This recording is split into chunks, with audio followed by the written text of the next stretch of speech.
ಚಕ್ರವರ್ತಿ news, ಇದು ಭ್ರಷ್ಟರ ವಿರುದ್ಧ ಬ್ರಹ್ಮಾಸ್ತ್ರ.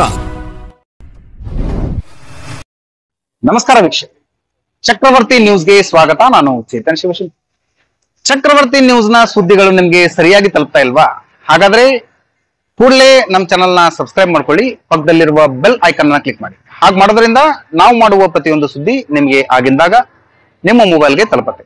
ನಮಗೆ ಸ್ಪಷ್ಟ ಇರುತ್ತೆ, ಸ್ಪಷ್ಟ ಮಾಡ್ಕೋಬೇಕು. ಅದಕ್ಕೋಸ್ಕರ ಇಲ್ಲಿ ಭಾರತ ಮಾತೆ ಫೋಟೋ ಇದೆ ಮಧ್ಯದಲ್ಲಿ, ಇಲ್ಲಿ ಭಾರತದ ಚಿತ್ರ ಇದೆ, ಅಖಂಡ ಭಾರತ ಚಿತ್ರ ಇದೆ. ಭಾರತ ಮಾತೆಯನ್ನ ವಿಶ್ವಗುರು ಅಂತ ಹೇಳಿದಾಗ ಭಾರತ ಮಾತೆ ಒಬ್ಬಳೇ ಏನು ವಿಶ್ವಗುರು ಆಗೋದಿಲ್ಲ. ಬದಲಾಗಿ ಭಾರತದ ಮಕ್ಕಳಾಗಿರುವಂತಹ ಎಲ್ಲ ಭಾರತೀಯರು ಜಗತ್ತಿನ ಉಳಿದ ಜನರಿಗೆ ಗುರುವಿನ ಸ್ಥಾನಕ್ಕೆ ಹೋದಾಗ ಭಾರತ ಮಾತೆ ಜಗದ್ಗುರು ಆಗ್ತಾರೆ.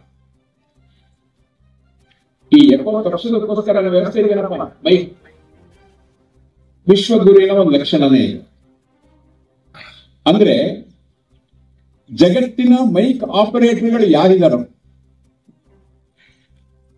ಆ ಎಲ್ಲ ಮೈಕ್ ಆಪರೇಟರ್ಗಳಿಗೆ ನಮ್ಮ ದೇಶದ, ನಮ್ಮ ಊರಿನ, ನಮ್ಮ ಹಳ್ಳಿಯ ಮೈಕ್ ಆಪರೇಟರ್ ಗುರು ಆಗ್ತಾನ. ಅದು ಜಗತ್ತಿನ ಗುರು ಆಗುವಂತ ಲಕ್ಷಣ. ಅದು ಇಲ್ಲಿ ರಂಗೋಲಿ ಹಾಕಿದ್ದಾರೆ, ಒಂದು ಕಲೆ ಇದೆ. ತಾಯಂದಿರು ಬಂದು ಬಿಸ್ಲರ್ ರಂಗೋಲಿ ಹಾಕೋದು.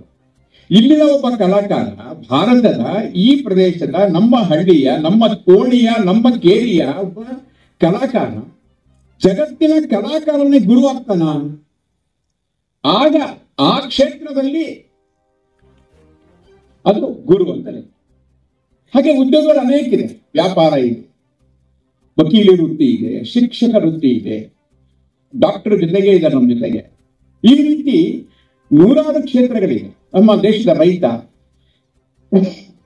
ಒಬ್ಬ ಕುಶಲಕರ್ಮಿ, ಕಮ್ಮಾರ, ಚಮ್ಮಾರ, ಕುಂಬಾರ, ನೇಕಾರ, ಬಡಿಗ, ಯಾರ್ಯಾರಿದ್ದಾರೋ ಎಲ್ಲ ಕ್ಷೇತ್ರಗಳಲ್ಲಿ ಆಯಾ ಕ್ಷೇತ್ರಗಳ ಜಗತ್ತಿನ ಪ್ರಮುಖರಿಗೆ, ವ್ಯಕ್ತಿಗಳಿಗೆ ನಮ್ಮ ದೇಶದ ವ್ಯಕ್ತಿ ಗುರು ಆಗ್ತಾನ.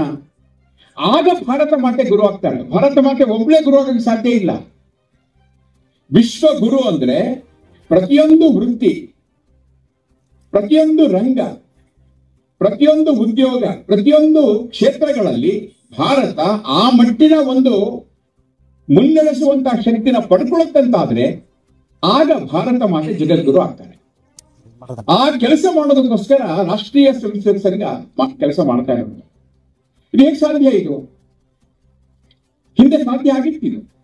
ಒಂದು ಕಾಲಘಟ್ಟದಲ್ಲಿ ನಮ್ಮ ದೇಶದ ಒಬ್ಬೊಬ್ಬ ವ್ಯಕ್ತಿಯೂ ಸಹಿತ ಅಸಾಧ್ಯವಾದಂತಹ ರೀತಿಯ ಒಂದು ಪ್ರಾವೀಣ್ಯತೆಯನ್ನ, ಕುಶಲತೆಯನ್ನ, ತಜ್ಞತೆಯನ್ನ ಪಡ್ಕೊಂಡಿದ್ದ. ಅವನ್ನೆಲ್ಲ ನೋಡೋದಕ್ಕೋಸ್ಕರ, ಇಲ್ಲಿ ಸಂಗತಿ ಕಲಿಯೋದಕ್ಕೋಸ್ಕರ ಅನೇಕ ವಿಶ್ವವಿದ್ಯಾಲಯಗಳಿದ್ದವು. ಮಾತ್ರ ಅಲ್ಲ, ಹಳ್ಳಿಗಳಲ್ಲಿ, ಗುಡಿಸಲಲ್ಲಿ ವಾಸ ಮಾಡ್ತಿದ್ದಂತ ತಾಯಂದಿರು, ವಿಧವೆ ಹೆಣ್ಣು ಮಕ್ಕಳು ಸಹಿತ ಅನೇಕ ಸರ್ತಿ ನಮ್ಮ ಸಮಾಜದ ಕೊನೆ ಭಾಗ ಯಾರು ಅಂದ್ರೆ ವಿಧವೆ ಹೆಣ್ಣು ಮಕ್ಕಳು, ವಿಧವೆ ಅಜ್ಜಿಯರು ಅಂತಿರುತ್ತೆ. ಆದರೂ ಸಹಿತ ಕೊನೆಯ ವ್ಯಕ್ತಿಗಳಲ್ಲ ಅವರು ಅತ್ಯಂತ ಜ್ಞಾನ ಇರುವಂತ ವ್ಯಕ್ತಿಗಳಾಗಿ ಅವರು ಮುಂದೆ ನಡೆಸಿದ್ರು. ಹೀಗೆ ನಮ್ಮ ದೇಶದಲ್ಲಿ ಒಂದು ಪಾರಂಪರಿಕ ಜ್ಞಾನ ಅಂತ ಒಂದಿದೆ. ಆ ಪಾರಂಪರಿಕ ಜ್ಞಾನ, ಅದಕ್ಕೆ ಟ್ರೆಡಿಷನಲ್ ನಾಲೆಡ್ಜ್ ಅಂತ ಕರೀತಾರೆ. ಅಸಾಧ್ಯ ಇದೆ ಅದು. ಹಾಗೆ ಇದ್ವಿ ನಾವು ಹಿಂದೆ, ಈಗಲೂ ಇದೀವಿ, ಏನು ಕಮ್ಮಿ ಆಗಿಲ್ಲ. ಸ್ವಲ್ಪ ಸಾಫ್ಟ್ವೇರ್ ಗಡಿಬಿಡಿ ಆಗ್ಬಿಟ್ಟಿದೆ. ಹಾರ್ಡ್ವೇರ್ ಅದೇ ಇದೆ, ಅದೇ ಮೆದುಳಿದೆ, ಅದೇ ಕೈಗಳಿದೆ, ಅದೇ ಕಾಲಿದೆ, ಎಲ್ಲ ಹಾರ್ಡ್ವೇರ್ ಅದೇ ಇದೆ. ಸಾಫ್ಟ್ವೇರ್ ಮಾತ್ರ ಮಧ್ಯದಲ್ಲಿ ಸ್ವಲ್ಪ ಏನೋ ತುಂಬಾ ಊಟ ಮಾಡಿದಾಗ ಸ್ವಲ್ಪ ಮತ್ತು ಬಂದು ನಿದ್ದೆ ಮಾಡ್ತೀವಲ್ಲ, ಹಾಗೆ ನಮ್ಮ ದೇಶದಲ್ಲಿ ಒಂದು ವೈಭವ ಬಹಳ ಮೇಲಕ್ಕೆ ಹೋಗ್ಬಿಡ್ತದೆ. ಎಷ್ಟು ಮೇಲಕ್ಕೆ ಹೋಯ್ತು ಅಂದ್ರೆ ಜಗತ್ತನ್ನ ಮರೆಯೋ ರೀತಿ ಆಗ್ಬಿಡುತ್ತೆ. ಅದೇ ಸಮಯಕ್ಕೆ ಸರಿಯಾಗಿ ನಮ್ಮ ದೇಶದ ಮೇಲೆ ದಾಳಿಗಳಾಯ್ತು, ಆಕ್ರಮಣಗಳಾಯ್ತು. ನಮ್ಮನ್ನೇ ನಾವು ಮರ್ತೋಗಿದ್ವಿ, ಆ ದಾಳಿ ಎದುರಿಸಕ್ಕಾಗಲಿಲ್ಲ, ಕಿತ್ತಾಡ್ಕೊಂಡಿದ್ವಿ, ಜಗಳ ಆಡ್ಕೊಂಡಿದ್ವಿ. ಕೊನೆಗೆ ಅವರಿಗೆ ನಾವು ಒಪ್ಪಿಸ್ಕೊಂಡ್ಬಿಟ್ವಿ. ವಾಪಸ್ಸು ಅವರು ಬಂದವರು ಸುಮ್ಮನೆ ಇರಲಿಲ್ಲ. ಮೊದಲು ಮೈಗೆ, ಶರೀರಕ್ಕೆ ಆಘಾತ ಮಾಡಿದ್ರು, ಆಮೇಲೆ ನಮ್ಮ ಮನಸ್ಸಿಗೆ ಆಘಾತ ಮಾಡಿದ್ರು, ಆಮೇಲೆ ಬುದ್ಧಿಗೆ ಆಘಾತ ಮಾಡಿಬಿಟ್ರು. ಯಾವಾಗ ಮನಸ್ಸು ಬುದ್ಧಿಗಳಿಗೆ ಆಘಾತ ಮಾಡಿದ್ರು ಆಗ ನಾವು ಯಾರು ಅಂತಲೇ ಮರ್ತು ಹೋಗ್ಬಿಡುತ್ತೆ ನಮಗೆ.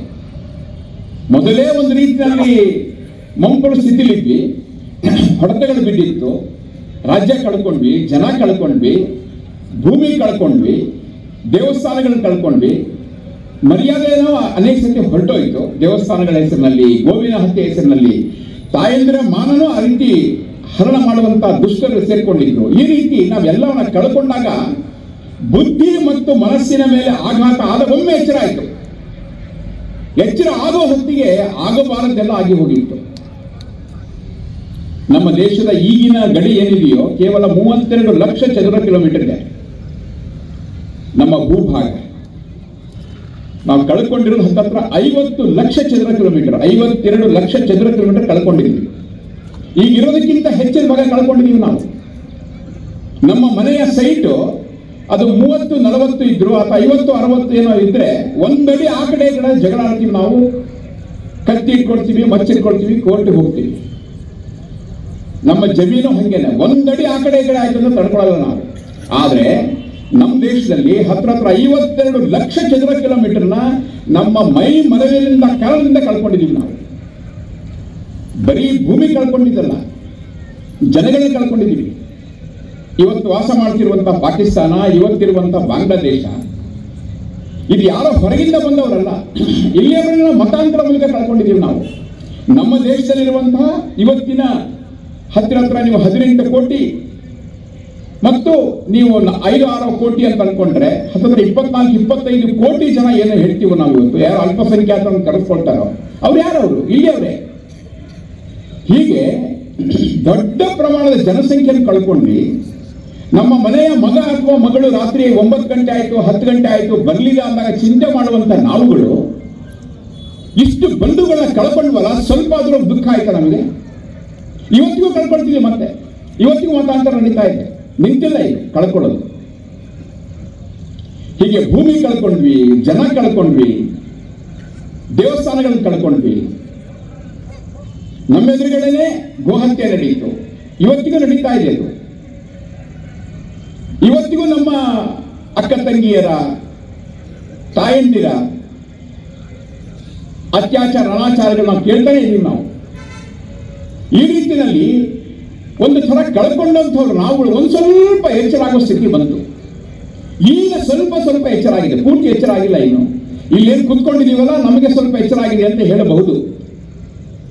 ಆದ್ರೆ ಪೂರ್ತಿ ನಮಗೂ ಎಚ್ಚರ ಆಗಿಲ್ಲ, ಸಮಾಜಕ್ಕೂ ಎಚ್ಚರ ಆಗಿಲ್ಲ. ಇನ್ನು ಸಮಾಜಕ್ಕೆ ಎಚ್ಚರ ಆಗಿದ್ರೆ ಇವತ್ತು ಮೈದಾನ ಪೂರ್ತಿ ತುಂಬಬೇಕಾಗಿತ್ತು ಇವತ್ತು. ಹೀಗೆ ಸ್ವಲ್ಪ ಸಾಫ್ಟ್ವೇರ್ ರಿಪೇರಿ ಆಗ್ತಾ ಇದೆ. ಈಗ ನಾವ್ಯಾರು?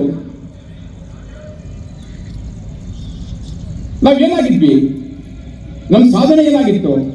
ನಮ್ಮ ಉದ್ದೇಶ ಏನಿದೆ? ನಾವೇನ್ ಮಾಡಬೇಕಾಗಿದೆ ಮುಂದೆ ಅನ್ನೋದನ್ನ ನಾವು ಮರೆತು ಹೋಗಿದ್ವಿ. ಇಡೀ ಜಗತ್ತಿಗೆ ಶಾಂತಿಯನ್ನ, ಇಡೀ ಜಗತ್ತಿಗೆ ನೆಮ್ಮದಿಯನ್ನ, ಇಡೀ ಜಗತ್ತಿಗೆ ಸಮೃದ್ಧಿಯನ್ನ, ಸಂತೋಷವನ್ನ, ನೆಮ್ಮದಿಯನ್ನ ಕೊಡಬೇಕಾದಂತಹ ಒಂದು ವರ್ಗ ಇತ್ತು. ಅದು ಇವತ್ತು ಪರಸ್ಪರ ಕಿತ್ತಾಡಿಕೊಂಡು ನಾವು ಬೇರೆ ಬೇರೆ ಆಗುವಂತ ಸ್ಥಿತಿಯಲ್ಲಿ ನಾವಿದ್ದೀವಿ. ಇದನ್ನ ಸರಿ ಮಾಡೋದಕ್ಕೋಸ್ಕರ ರಾಷ್ಟ್ರೀಯ ಸ್ವಯಂಸೇವಕ ಸಂಘ 1925ನೇ ಇಸ್ವಿನಲ್ಲಿ ಪರಮ ಪೂಜ್ಯ ಡಾಕ್ಟರ್ ಹೆಡ್ಗೇವಾರ್ ಅವರಿಂದ ಸ್ಥಾಪನೆಯಾಯಿತು. ಈ 100 ವರ್ಷಗಳಲ್ಲಿ ದೊಡ್ಡ ಪ್ರಯತ್ನ ಇದು. ಹತ್ತತ್ರ 5 ಪೀಳಿಗೆ ಜನಗಳು ತಮ್ಮ ಜೀವನವನ್ನು ಇದಕ್ಕೋಸ್ಕರ ಶ್ರಮಿಸಿಬಿಟ್ಟಿದ್ದಾರೆ. ಅವರ ಹೆಸರು ಇಲ್ಲ, ಅವರ ಉಲ್ಲೇಖನೂ ಇಲ್ಲ, ಅವರ ಫೋಟೋಗಳು ಇಲ್ಲ. ಈಗಲಾದ್ರೂ ಮೊಬೈಲ್ಗಳಲ್ಲಿ ಫೋಟೋಗಳು ಇಲ್ಲ, ಆಗಿನ ಫೋಟೋಗಳು ಇಲ್ಲ. ಈ ರೀತಿಯಲ್ಲಿ ಅಜ್ಞಾತರಾಗಿ, ಅನಾಮಧೇಯರಾಗಿ ಅವರು ಅನಾಮಿಕರಾಗಿ ಹೊರಟೋಗ್ಬಿಟ್ರು. ಯಾವುದನ್ನು ಅಪೇಕ್ಷೆ ಪಡೆದೇನೆ. ಎಷ್ಟು ಕಷ್ಟಗಳಿತ್ತು. ಅದೆಲ್ಲ ಕಷ್ಟಗಳ ನಂತರ ಅಕಸ್ಮಾತ್ ಏನಾದರೂ ಗಾಂಧಿ ಹತ್ಯೆಯಂತಹ ಒಂದು ಸುಳ್ಳು ಆರೋಪ, ಬರೀ ಆರೋಪ ಅಲ್ಲ, ಅದು ಸುಳ್ಳು ಆರೋಪ ಯಾವುದೇ ಸಂಘಟನೆಯ ಮೇಲೆ ಬಂದಿದ್ರೆ ಆ ಸಂಘಟನೆ ಬದುಕಲಿಕ್ಕೆ ಸಾಧ್ಯ ಇರಲಿಲ್ಲ. ಸಂಘ ಆಗಿರೋ ಕಾರಣಕ್ಕೋಸ್ಕರ ಬದುಕಿದೆ. ಯಾಕೆ ತುಂಬಾ ಸರಿ ನಾವು ಸ್ವಲ್ಪ ಯೋಚನೆ ಮಾಡಿದಾಗ ಅನಿಸ್ತಾ ಇರುತ್ತೆ, ನಾನು ಪ್ರಚಾರಕ್ಕಿಲ್ಲ, ಈಗ ನಂತರ ಸುಮಾರು 4,000ಕ್ಕಿಂತ ಜನ ಪ್ರಚಾರಕ್ಕಿದ್ದಾರೆ.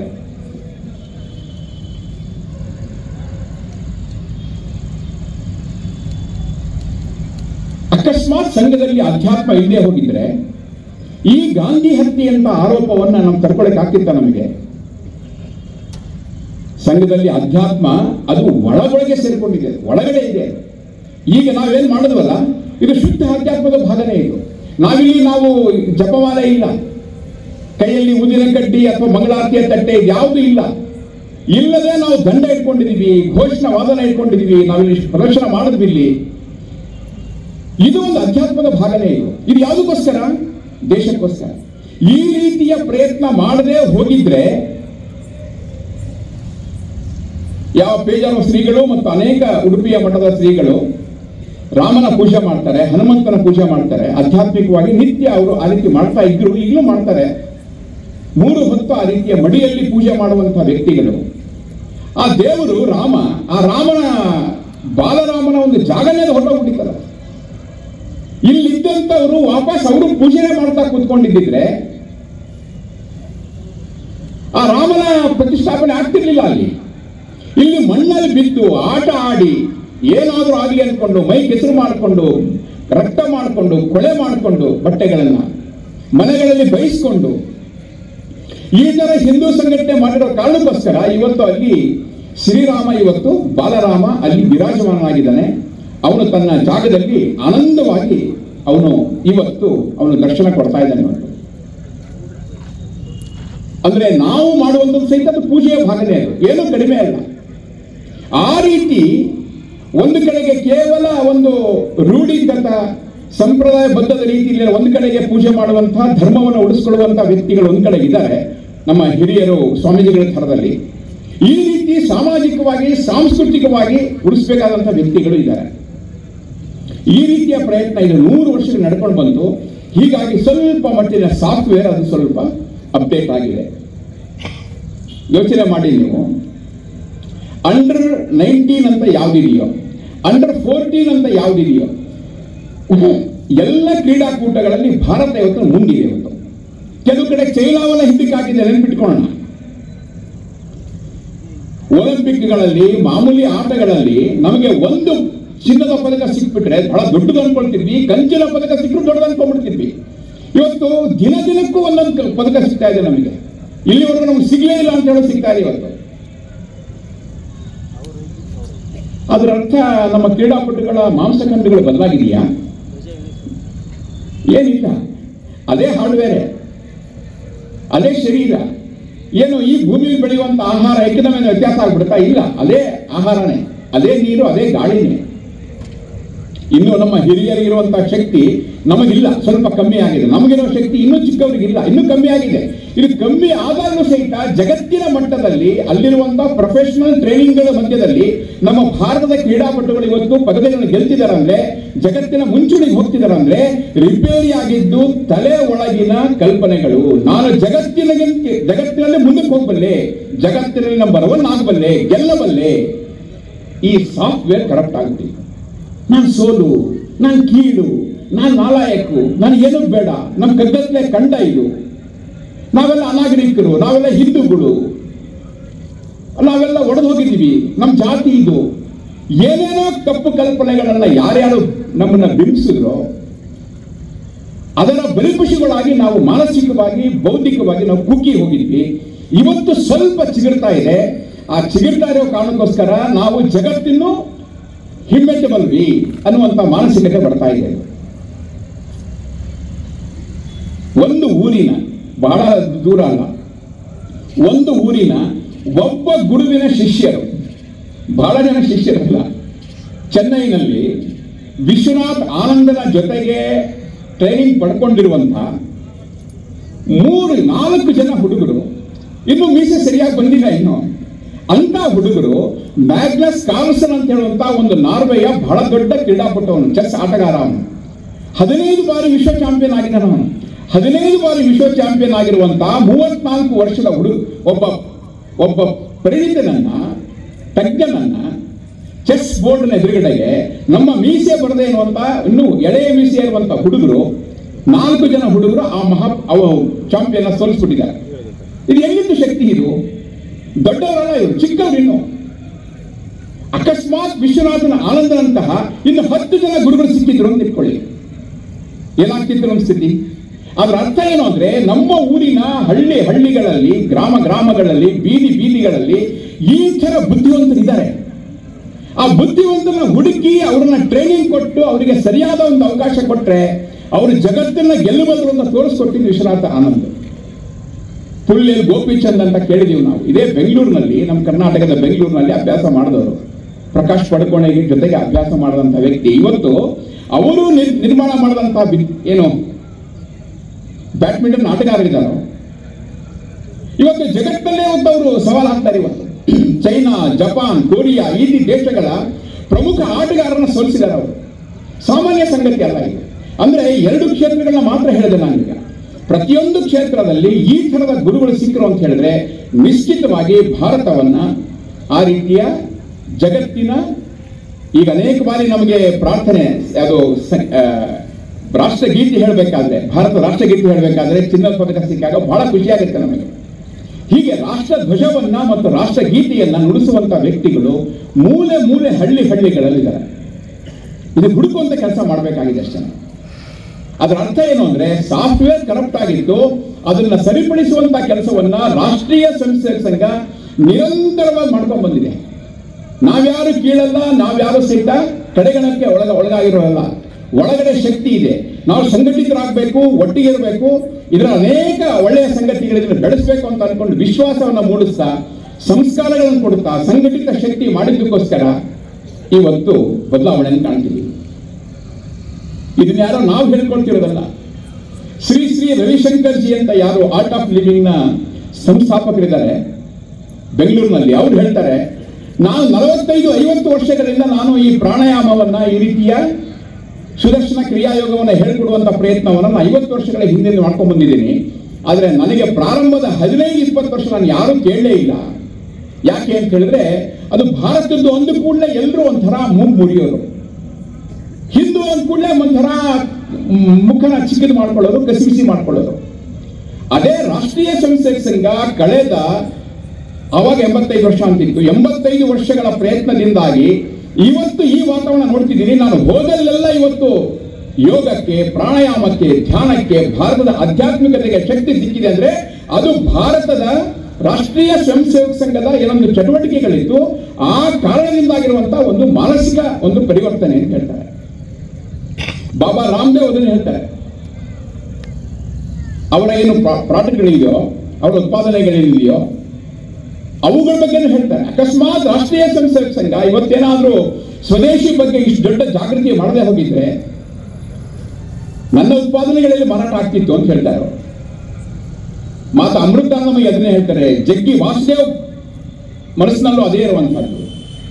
ಈ ರೀತಿ ಭಾರತದ ಸಂಸ್ಕೃತಿಯನ್ನು ಎತ್ತಿ ಹಿಡಿದಂಥವರು ಅನೇಕ ಬಾರಿ ನಾವು ಸೂರ್ಯ ನಮಸ್ಕಾರ ಮಂತ್ರ ಹೇಳ್ತಿದ್ವಿ ಶಾಖೆಗಳಲ್ಲಿ. ಅನೇಕರು ಸುಮ್ಮನೆ ದೂರದಲ್ಲಿ ಬೈಕೊಂಡು ಹೋಗೋರು. ಓ ಮಿತ್ರಾಯ ನಮಃ ಅಂತ ಹೇಳಿದ ಕೂಡಲೇ ನೋಡಿ ಇದು ಬ್ರಾಹ್ಮಣರದ್ದು ಶಾಖೆ ಅಂತ ಹೇಳ್ಕೊಂಡು ಹೋಗ್ತಿದ್ರು. ಅವ್ರಿಗೆ ಬೇರೆ ಏನೋ ಆರೋಪ ಮಾಡೋದಕ್ಕೆ ಇರಲಿಲ್ಲ. ಅವರಿಗೆ ಎಲ್ಲಿ ಸಂಸ್ಕೃತ ಇರುತ್ತೋ, ಎಲ್ಲಿ ನಮಃ ಅಂತ ಇರುತ್ತೋ, ಎಲ್ಲಿ ಈ ತರದ ಒಳ್ಳೆ ಚಟುವಟಿಕೆ ಇರುತ್ತೋ ಅದು ಕೇವಲ ಯಾವುದೋ ಒಂದು ವರ್ಗಕ್ಕೆ ಮಾತ್ರ ಸೀಮಿತ ಮಾಡೋ ರೀತಿಯಲ್ಲಿ ಸಂಘವನ್ನ ಮೂಲೆಗುಂಪು ಮಾಡುವಂತ ಪ್ರಯತ್ನವನ್ನ ಅವರು ಮಾಡ್ತಿದ್ರು. ಆದ್ರೆ ಸಂಘ ಅದಕ್ಕೆ ಬಲಿಯಾಗಿ ತನ್ನ ಸಂಸ್ಕೃತಿಯನ್ನು ಬಿಟ್ಕೊಡ್ಲಿಲ್ಲ, ಪರಂಪರೆಯನ್ನು ಬಿಟ್ಕೊಡ್ಲಿಲ್ಲ. ಈ ರೀತಿ ಬೆಳೆದಿರೋ ಕಾರಣಕ್ಕೋಸ್ಕರ ರಾಷ್ಟ್ರೀಯ ಸ್ವಯಂ ಸೇವಕ ಸಂಘ ಇವತ್ತು ಜಗತ್ತಿನಲ್ಲಿ ದೊಡ್ಡ ಪ್ರಮಾಣದಲ್ಲಿ ಹಿಂದೂಗಳನ್ನ ಸಂಘಟನೆ ಮಾಡೋದ್ರಲ್ಲಿ, ಹಿಂದೂಗಳ ಮಾನಸಿಕತೆ ನೆಲೆಸೋದ್ರಲ್ಲಿ ಅದು ಯಶಸ್ವಿಯಾಗಿದೆ. ವಿಶ್ವಗುರು ಅಂತ ಕೇಳುವಾಗ ಸಂಘ ಯಾರನ್ನು ತಯಾರು ಮಾಡಿದೆ ವಿಶ್ವಗುರುವನ್ನಾಗಿ ಅಂತ ಅನೇಕ ಬಾರಿ ಪ್ರಶ್ನೆ ಬರುತ್ತೆ. ವಿಶ್ವಗುರುವನ್ನಾಗಿ ತಯಾರು ಮಾಡೋದ್ರಲ್ಲಿ ಭಾರತ ಸಂಘ, ಮತ್ತು ಸಂಘದಲ್ಲಿ ವಿಶೇಷ ಅಂದ್ರೆ ಇರುವಾಗ ನಾವು ಹೊಗಳಕ್ಕೆ ಹೋಗಲ್ಲ. ಅವರನ್ನು ಬಹಳ ಏನೋ ಎತ್ತಿ ಕಟ್ಟಿ ಹಂಗೆ ಹೀಗೆ ಅಂತ ನಾವೇನು ಅವರಿಗೆ ಪ್ರಶಂಸೆ ಮಾಡಕ್ಕೆ ಹೋಗಲ್ಲ. ಅದು ಪದ್ಧತಿನೂ ಅಲ್ಲ ನಮ್ದು. ಅವರು ಎಲೆಮರೆಯ ಕಾಯಿ ರೀತಿಯಲ್ಲೇ ಇರ್ತಾರೆ. ಆದರೆ ಅವರು ಕಾಲವಾದ ನಂತರ ನೆನಪು ಮಾಡ್ಕೊಳ್ತೀವಿ. ಉದಾಹರಣೆಗೆ ಹೇಳಬೇಕು ಅಂದ್ರೆ, ಕಾರ್ಮಿಕರ ಕ್ಷೇತ್ರದಲ್ಲಿ ದತ್ತೋಪಂತ ಠೇಂಗಿಡಿ ಅಂತ ಇತ್ತು. ಕಾರ್ಮಿಕರು ಅಂದುಕೊಂಡೇ ಕಮ್ಯುನಿಸಂ ಅಂತ ಸಾಮಾನ್ಯ ಮಾತಿತ್ತು. ಅದರ ಬದಲಾಗಿ ಭಾರತೀಯ ರೀತಿಯಲ್ಲೂ ಕಾರ್ಮಿಕ ನೀತಿಗಳನ್ನು ಮಾಡಬಹುದು ಅಂತ ಅನ್ಕೊಂಡು ವಿಶ್ವಕರ್ಮ, ನಮ್ಮ ಸ್ವರ್ಗವನ್ನು ನಿರ್ಮಾಣ ಮಾಡಿದಂಥವನು ಆ ರೀತಿಯ ವೈಕುಂಠವನ್ನ ಕೈಲಾಸವನ್ನ ಕಟ್ಟಿದವನು ಅಂತ ಹೇಳುವಂತ ವಿಶ್ವಕರ್ಮ ನಮ್ಮ ಆ ರೀತಿಯ ಒಂದು ಶ್ರಮ ವರ್ಗದ ಒಂದು ಸಂಕೇತ ಆಗಬೇಕು ಅಂತ ಪ್ರಯತ್ನ ಮಾಡಿದಂತಹ ದತ್ತಪ್ಪಂತ ಟೆಂಗಡಿಯವರು ಆ ರೀತಿ ವಿಶ್ವ ಗುರುವಿನ ಸ್ಥಾನದಲ್ಲೇ ಇದ್ರು. ಚೈನಾದ ಅನೇಕ ಕಮ್ಯುನಿಸ್ಟ್ ಸಂಘಟನೆಗಳು ಬಂದು ಇವರನ್ನ ಭೇಟಿ ಮಾಡ್ತಿದ್ವು, BMS ನ ಪ್ರಮುಖರನ್ನು ಭೇಟಿ ಮಾಡ್ತಿದ್ವು. ಅದೇ ರೀತಿಯಲ್ಲಿ ಅಶೋಕ್ ಸಿಂಗಲ್ ಅಂತ ನಾವೆಲ್ಲ ಕೇಳಿದೀವಿ, ರಾಮ ಮಂದಿರ ನಿರ್ಮಾಣದ ಹಿಂಗಡೆ ಇದ್ದಂತ ದೊಡ್ಡ ಶಕ್ತಿಯವರು. ಅವರ ಬಗ್ಗೆ ಅನೇಕ ಸಾಧು ಸಂತರು, ಪೇಜಾವರ ಶ್ರೀಗಳು ಸೇರಿದಂತೆ ಅನೇಕರು ಅವರನ್ನ ಸ್ವೀಕಾರ ಮಾಡ್ತಿದ್ದು ಒಬ್ಬ ಹನುಮಂತನ ಅವತಾರ ಇವರು ಅನ್ನೋ ರೀತಿ ಮಾಡ್ಕೊಳ್ತಿದ್ರು. ಅವರಿದ್ದಾಗ ಯಾವತ್ತೂ ನಾನು ಹನುಮಂತನ ಅವತಾರ ಅಂತ ಅವರು ಹೇಳ್ಕೊಳ್ಳಿ, ನಾವೇನು ಪೂಜೆ ಮಾಡಲ್ಲ. ಆದ್ರೆ ಆ ರೀತಿಯ ಧರ್ಮ ಸಂಸತ್ನಲ್ಲಿದ್ದಂತ ಎಲ್ಲ ಪ್ರಮುಖ ಮಠಾಧೀಶರುಗಳಿಗೆ, ಪೀಠಾಧಿಪತಿಗಳಿಗೆ, ಸನ್ಯಾಸಿ ಸಂತರಿಗೆ ಅಂತಿದ್ದು ಇವರೊಬ್ಬ ಅಂತ ವ್ಯಕ್ತಿ ಅಂತ ಅವರು ತಯಾರಾಗಿದ್ದೇ ಸಂಘಸ್ಥಾನದಲ್ಲೇ ತಯಾರಾಗಿದ್ದರು. ಈ ರೀತಿ ಎಷ್ಟು ಜನ ವ್ಯಕ್ತಿಗಳ ಬಗ್ಗೆ ಹೇಳಬೇಕು, ನೂರಾರು ಸಂಖ್ಯೆಯಲ್ಲಿದ್ದಾರೆ. ಇದೇ ಸಂಘಸ್ಥಾನ, ಇದೇ ಖಾಕಿ ನಿಕ್ಕರು, ಈಗ ನಿಕ್ಕರ್ ಇಲ್ಲ, ಈಗ ಖಾಕಿ ನಿಕ್ಕರು, ಇದೇ ಮಣ್ಣಿನಲ್ಲಿ ಆಟ, ಇದೇ ನಮಸ್ತೆ ಸದಾವತ್ಸಲೆ, ಇದೇ ದಕ್ಷ ಆರಮ ಭಾರತಕ್ಕೆ 2 ಪ್ರಧಾನಿಗಳನ್ನ ಕೊಟ್ಟಿದೆ, 2 ಪ್ರಧಾನಿಗಳನ್ನ. ಯಾವ್ದಾದ್ರೂ ಬೇರೆ ಸಂಘಟನೆ ಕೊಟ್ಟಿದೆಯಾ ಹೇಳಿಲ್ಲ ನೋಡೋಣ. ಆ ಶಕ್ತಿ ಇರುವಂತಹ, ಆ ಕುಶಲತೆ ಇರುವಂತಹ, ಆ ನೇತೃತ್ವ ಕೊಡುವಂತಹ ಮೆಟಲ್ಗಳನ್ನ, ಮಟೀರಿಯಲ್ಗಳನ್ನ ತಯಾರು ಮಾಡಿ ಯಾವ್ದಾದ್ರು ಸಂಘಟನೆ ಕೊಟ್ಟಿದೆಯಾ? ಯಾರು ಬೈತಾರಲ್ಲ ಇವತ್ತು, RSS ನ ಆಳ ಅಗಲ ಅಂತ ಪುಸ್ತಕ ಬರೀತಾರಲ್ಲ, ಒಬ್ಬನಾದ್ರೂ ವ್ಯಕ್ತಿ ತಯಾರು ಮಾಡಕ್ ಸಾಧ್ಯ ಇದೆಯಾ ಅವರಿಗೆ? ಹೋಗ್ಲಿ, ಈ ರೀತಿ ಪ್ರಧಾನಿ ಅಂತ ನಿರ್ಮಾಣ ಆಗುವಂತ ವ್ಯಕ್ತಿಗಳಲ್ಲ, ಒಬ್ಬ ಸಾಮಾನ್ಯ ಪ್ರಚಾರಕನ ಕೊಡೋ ಶಕ್ತಿ ಇದೆಯಾ? ತಾನು ಹೇಳಿದಂತ ವಿಚಾರಕ್ಕೋಸ್ಕರ ಜೀವನ ಪೂರ್ತಿ ಕೆಲಸ ಮಾಡುವಂತ ಒಬ್ಬ ವ್ಯಕ್ತಿನ ಕೊಟ್ಬಿಡ್ಲಿ ಅಂತ ಆ ರೀತಿ ಟೀಕೆ ಮಾಡೋರು. ಆಗ ನಾವು ಯೋಚನೆ ಮಾಡೋಣ ಅಂತ ಏನ್ ಮಾಡ್ಬೇಕು ಅಂತ. ಸುಮ್ಮನೆ ಅಲ್ಲ ಇದು, ನಾನು ಇದಕ್ಕೋಸ್ಕರ ಹೇಳಿದ್ದು, ಬಹಳ ಆಧ್ಯಾತ್ಮಿಕ ಶಕ್ತಿನೇ ಸಂಘದ ಜೊತೆಗಿರೋದು. ನಾವು ನೋಡೋದಕ್ಕೆ ದೊಡ್ಡರಿರ್ಬೋದು, ನಾವು ಸಾಮಾಜಿಕ ಲೆಕ್ಕದಲ್ಲಿ ನಾವು ಸಾಮಾನ್ಯರಾಗಿರ್ಬೋದು, ಸಾಮಾನ್ಯ ಕುಟುಂಬಗಳಿಂದ ಬಂದಿರಬಹುದು. ಅದು ನಮ್ಮ ತಪಸ್ಸಿದೆ, ನಮ್ಮ ಪ್ರಯತ್ನ ಇದೆ, ನಮ್ಮ ಕಳಕಳಿ ಏನಿದೆಯೋ ಅದು ನಮ್ಮನ್ನು ಅಸಾಮಾನ್ಯರಾಗಿ ಮಾಡುವಂತ ಮತ್ತು ಗೊತ್ತಿಲ್ಲದೇನೆ ನಮ್ಮಿಂದ ಅಸಾಮಾನ್ಯ ಕೆಲಸಗಳನ್ನು ಮಾಡಿಸುವಂತಹ ಒಂದು ದೈವಿ ಪ್ರೇರಣೆ ನಮ್ಮ ಜೊತೆಗಿದೆ. ಅದಕ್ಕೋಸ್ಕರ ಸಂಘ ನಿರಂತರ ಬೆಳ್ಕೊಂಡು ಹೋಗ್ತಿರುವಂತಹ ಅದೇ 2 ಪ್ರಧಾನಿಗಳಾಗಿದ್ದವರು ಅಂತ ಏನು ಹೇಳಿದ್ನೋ, ಅವರಿಬ್ರು ಸಂಘಕ್ಕೆ ಬಂದಿರಲಿಲ್ಲ ಅಂತ ಇಟ್ಕೊಳ್ಳಿ. ಮೊದಲನೇ ವ್ಯಕ್ತಿ ಒಬ್ಬ ಕವಿ, ಒಬ್ಬ ಹುಡುಗ, ಅವನ ಪಾಳಿಗೆ ಅವನು ಇರ್ತಿದ್ದ, ಏನೋ ಗುಂಗುಟ್ಕೊಂಡು ಇರ್ತಿದ್ದ ಅವನು ಸಂಘದ ಶಾಖೆಗೆ ಬಂದಿರಲಿಲ್ಲ ಅಂತ ಇಟ್ಕೊಳ್ಳಿ. ಏನಾಗ್ತಿದ್ರು ಅವರು? ಒಬ್ಬ ಶಿಕ್ಷಣ ತಜ್ಞನೋ, ವೈಸ್ ಚಾನ್ಸಲರೋ, ಬಹಳ ದೊಡ್ಡ ಆ ರೀತಿಯ ಒಬ್ಬ ಗ್ರಂಥಕರ್ತನೋ, ಇತಿಹಾಸ ಸಾಹಿತಿನೋ, ಕವಿನೋ ಆಗ್ಬೋದಾಗಿತ್ತು, ಅಷ್ಟೇನೆ. ಆದ್ರೆ ದೇಶಕ್ಕೆ ನೇತೃತ್ವ ಕೊಟ್ಟು 98ರ ಆ ರೀತಿಯ ಪೋಖರಣ್ ಪರಮಾಣು ಪರೀಕ್ಷೆ ಮಾಡಿದಾಗ ಅಮೆರಿಕ ಕಂಡೀಷನ್ ಹಾಕಿದಾಗ ನೀವೇನ್ ಬೇಕಾದ್ರೂ ಮಾಡ್ಕೊಳ್ಳಿ, ನಮ್ಮ ದೇಶದ ರಕ್ಷಣೆ ನಾವು ನೋಡ್ಕೊಳ್ತೀವಿ, ನೀವು ಸ್ಯಾಂಕ್ಷನ್ ಆದ್ರೂ ಹಾಕೊಳ್ಳಿ, ನೀವೇನ್ ಬೇಕಾದ್ರೂ ಮಾಡ್ಕೊಳ್ಳಿ, ನಮ್ಮನ್ನ ಉಳಿಸ್ಕೊಳ್ತೀವಿ ಅಂತ ಹೇಳಿದಂತ ವ್ಯಕ್ತಿ, ಅದೇ ಮೃದು ಸ್ವಭಾವದ, ಅದೇ ಕವಿ ಮನದ, ಅದೇ ಮೃದು ಮನಸ್ಸಿನ ಒಬ್ಬ ವ್ಯಕ್ತಿಯನ್ನ, ಅಂಥ ಗಟ್ಟಿ ವ್ಯಕ್ತಿಯನ್ನ ತಯಾರು ಮಾಡಿದ್ದು, ವಿಚಾರ ತುಂಬಿದ್ದು ಇದೇ ಸಂಘಸ್ಥಾನ, ಇದೇ ಹಾಡುಗಳು, ಇದೇ ಆಟಗಳು, ಇದೇ ಪ್ರಕ್ರಿಯೆಗಳು. ಇನ್ನೊಬ್ಬ ಚಾಯ್ವಾಲ ಹುಡುಗ ಅಕಸ್ಮಾತ್ ಅವನು ಸಂಘದ ಶಾಖೆಗೆ ಬಂದಿರಲಿಲ್ಲ ಅಂತ ಇಟ್ಕೊಳ್ಳಿ. ಏನಾಗ್ತಿದ್ದ ಹುಡುಗ? ವ್ಯಾಪಾರ ಮಾಡೋದಕ್ಕೆ ಚೆನ್ನಾಗಿ ಬರ್ತಿತ್ತು ಅಂತ ಅನ್ಕೊಳ್ಳೋದಾದ್ರೆ, ಚೆನ್ನಾಗಿ ಓಡಾಟ ಮಾಡ್ತಾನೆ, ತುಂಬಾ ಬುದ್ಧಿವಂತ ಅನ್ಕೊಳ್ಳೋದಾದ್ರೆ, ಗುಜರಾತಲ್ಲಿ ಬೆಳೆದಿರೋ ಕಾರಣಕ್ಕೋಸ್ಕರ ಒಬ್ಬ ಅದಾನಿನೋ, ಒಬ್ಬ ಅಂಬಾನಿನೋ, ಒಬ್ಬ ಟಾಟಾನೋ, ಬಿರ್ಲಾನೋ ಆಗ್ತಾರೆ ಅಂತ ಅನ್ಕೋಬಹುದಾಗಿತ್ತು. ಆದ್ರೆ ಜಗತ್ತಿನ 26 ದೇಶಗಳಿಂದ ಆಯಾ ದೇಶಗಳ ಅತ್ಯುನ್ನತ ನಾಗರಿಕ ಪ್ರಶಸ್ತಿಗಳನ್ನು ಪಡ್ಕೊಳ್ತಾನೆ. ಬರೀ ನಮ್ಮ ದೇಶದಲ್ಲಿ ಮಾತ್ರ ಅಲ್ಲ, ಜಗತ್ತಿನ 26 ದೇಶಗಳಲ್ಲಿ. ಆ ರೀತಿ ಜಗತ್ತಿನ ಎಲ್ಲರೂ ಗೌರವ ಕೊಡುವುದಂತಹ ಅಂತ ಆತ್ಮೀಯತೆಯನ್ನ, ಕೇವಲ ಏನೋ ಒಂದು ಸ್ಟೇಟಸ್ ಅಲ್ಲ, ಒಂದು ಪ್ರೀತಿಯನ್ನ, ಎಲ್ಲರ ಮನಸ್ಸೆಲ್ಲ ಗೆಲ್ಲುವಂತ ಕೆಲಸ ಮಾಡುವಂತ ವ್ಯಕ್ತಿ ತಯಾರಾಗಿದ್ದೆಲ್ಲಿ? ಇದೇ ಸಂಘಸ್ಥಾನದಲ್ಲಿ. ಅದಕ್ಕೋಸ್ಕರ ನಾವೆಲ್ಲರೂ ಯೋಚನೆ ಮಾಡಬೇಕಾಗಿರೋದು, ಅಂಥ ಒಂದು ಶಕ್ತಿ ಈ ಸಂಘಸ್ಥಾನಕ್ಕಿದೆ. ಸಂಘದ ಸಾಧನೆ ಏನು ಅಂದ್ರೆ, ಇಂಥ ವ್ಯಕ್ತಿಗಳನ್ನ ನಿರ್ಮಾಣ ಮಾಡಿ ಅದು ದೇಶವನ್ನ ರಕ್ಷಣೆ ಮಾಡಿರೋದು. ಅದು ಪಾಕಿಸ್ತಾನ ದಾಳಿ ಮಾಡಿದಾಗ್ಲಿರಲಿ, ಚೈನಾ ದಾಳಿ ಮಾಡಿದಾಗ್ಲಿರಲಿ, ಅಥವಾ ಪ್ರಜಾಪ್ರಭುತ್ವದ ಮೇಲೆ ದಾಳಿ ಆದಾಗ್ಲಿರಲಿ, ಇದನ್ನು ಉಳಿಸಿದವರು ಯಾರು? ಇದೇ ಸ್ವಯಂ ಸೇವಕರು. 63ನೇ ಇಸ್ವಿನಲ್ಲಿ ಸಂಘದ ಸ್ವಯಂ ಸೇವಕರು ಆರ್ಮಿ, ನೇವಿ, ಏರ್ ಫೋರ್ಸ್ ಜೊತೆಗೆ ಸಂಚಲನ ಮಾಡ್ತಾರೆ ಪರೇಡ್ ಗ್ರೌಂಡ್ನಲ್ಲಿ ದೆಹಲಿಯಲ್ಲಿ. ಆವಾಗ ಪಕ್ಕದಲ್ಲಿದ್ದಂತ ವ್ಯಕ್ತಿಗೆ, ಪ್ರಧಾನಮಂತ್ರಿಗಳಿಗೆ ಒಬ್ಬ ವ್ಯಕ್ತಿ ಕೇಳ್ತಾನೆ, ಅವರ ಪಕ್ಷದ ವ್ಯಕ್ತಿ, ಅಲ್ಲ ಇಷ್ಟು ವರ್ಷ ನೀವು RSS ನ ನೀವು ಬೈತಾ ಇದ್ರಿ, ಈ ಭಗವಾ ಧ್ವಜವನ್ನ 1 ಇಂಚು ನೆಲದ ಮೇಲೂ ಹಾರ್ಲಿಕ್ಕೆ ಬಿಡಲ್ಲ ಅಂತ ಹೇಳಿದಂತವ್ರು ನೀವು RSS ಅನ್ನ ಹೊಸಕಿ ಹಾಕ್ತೀರಿ ಅಂತ ಹೇಳಿ ಪ್ರಯತ್ನ ಮಾಡಿದವರು, ಅದೆಂಗೆ ನೀವು RSS ನವ್ರನ್ನ ನಮ್ಮ ರಕ್ಷಣಾ ಬಲಗಳ ಜೊತೆಗೆ ಕಲ್ಬಿಟ್ರಿ ನೀವು ಅಂತ ಕೇಳ್ತಾರೆ. ಆಗ ಯಾರು ಬದ್ಧ ದ್ವೇಷಿಯಾಗಿದ್ರು, ಸಂಘವನ್ನ ದ್ವೇಷ ಮಾಡ್ತಾ ಇದ್ರು, ಅಂಥ ವ್ಯಕ್ತಿ ಹೇಳ್ತಾರೆ, ನಿನಗೆ ಅರ್ಥ ಆಗಲ್ಲ, ಸಂಘದಂತಹ ದೇಶಭಕ್ತಿ ಅದು ಬೇರೆ ಕಡೆ ಇಲ್ಲ ಅಂತ ಹೇಳ್ತಾರೆ. ಅದನ್ನು ವಿವರಣೆ ಕೊಡ್ತಾ ಅವ್ರ ಜೊತೆಗಿದ್ದಂಥ ವ್ಯಕ್ತಿ ಹೇಳ್ತಾರೆ, ನಮ್ಮ ಮೊದಲನೇ ಪ್ರಧಾನಿಗಾದಂಥ ಪ್ರಭಾವ ಏನು ಅಂದ್ರೆ, ಚೈನಾ ಯುದ್ಧದ ಸಮಯದಲ್ಲಿ ನಮ್ಮ ಸೈನಿಕರಿಗೆ ಅವರಿಗೆ ತರಬೇತಿ ಕೊಟ್ಟು, ಅವರಿಗೆ ಸಂಬಳ ಕೊಟ್ಟು, ಅವರಿಗೆ ಆ ರೀತಿ ತೀರ್ಕೊಂಡ್ರೆ ಅವರಿಗೆ ಪರಿಹಾರ ಧನ ಕೊಟ್ಟು, ಎಲ್ಲವನ್ನ ಕೊಟ್ಟು ನೀನು ಯುದ್ಧ ಮಾಡು ಅಂತ ಹೇಳಿ ಶಸ್ತ್ರವನ್ನ ಕೊಟ್ಟು ಕಳಿಸ್ಕೊಡ್ತೀವಿ, ಟ್ರೈನಿಂಗ್ ಕೊಟ್ಟು. ಆದ್ರೆ ಈ ಸ್ವಯಂ ಸೇವಕರಿಗೆ ಟ್ರೈನಿಂಗ್ ಇಲ್ಲ, ಭತ್ಯೆ ಇಲ್ಲ, ವೇತನ ಇಲ್ಲ, ಯಾವುದೇ ಇಲ್ಲ. ಆದ್ರೆ ಇವನು ದೇಶಕ್ಕೋಸ್ಕರ ಹೋರಾಟ ಮಾಡಬೇಕು ಅಂತ ಬರ್ತಾನೆ. ಅಲ್ಲಿ ಕೆಲಸ ಮಾಡ್ತಿರ್ಬೇಕಾದ್ರೆ ಅರುಣಾಚಲ ಪ್ರದೇಶದ ಭಾಗದಲ್ಲಿ ನಮ್ಮ ಸ್ವಯಂ ಸೇವಕರು ಇಬ್ಬರು, ಒಬ್ಬ ಮದ್ದುಗುಂಡುಗಳನ್ನು ಸಾಗಿಸ್ಬೇಕಾದ್ರೆ, ಇನ್ನೊಬ್ಬ ಕ್ಯಾಂಟೀನಿಂದ ಆಹಾರ ಸಾಗಿಸ್ಬೇಕಾದ್ರೆ ಸೈನಿಕರಿಗೆ, ಅಲ್ಲಿ ಗುಂಡಿಗೆ ಬಲಿಯಾಗ್ತಾರೆ. ಅದನ್ನ ನೆನ್ಪಿಟ್ಕೊಳ್ತಾರೆ ಅವರು. ಮತ್ತೆ ಇವ್ರೇನೋ ಕೇಳಲೇ ಇಲ್ಲ, ಗುಂಡಿಗೆ ಬಲಿಯಾದ್ರೂ ತೀರ್ಕೊಂಡ್ರು ಹೌದು, ಆದ್ರೆ ಬೇರೆ ಯಾವ ಬೇಡಿಕೆನೂ ಇಲ್ಲ, ಒಂದು ಸರ್ಟಿಫಿಕೇಟ್ ಇಲ್ಲ, ಒಂದು ಗೌರವ ಇಲ್ಲ, ಏನಿಲ್ಲ.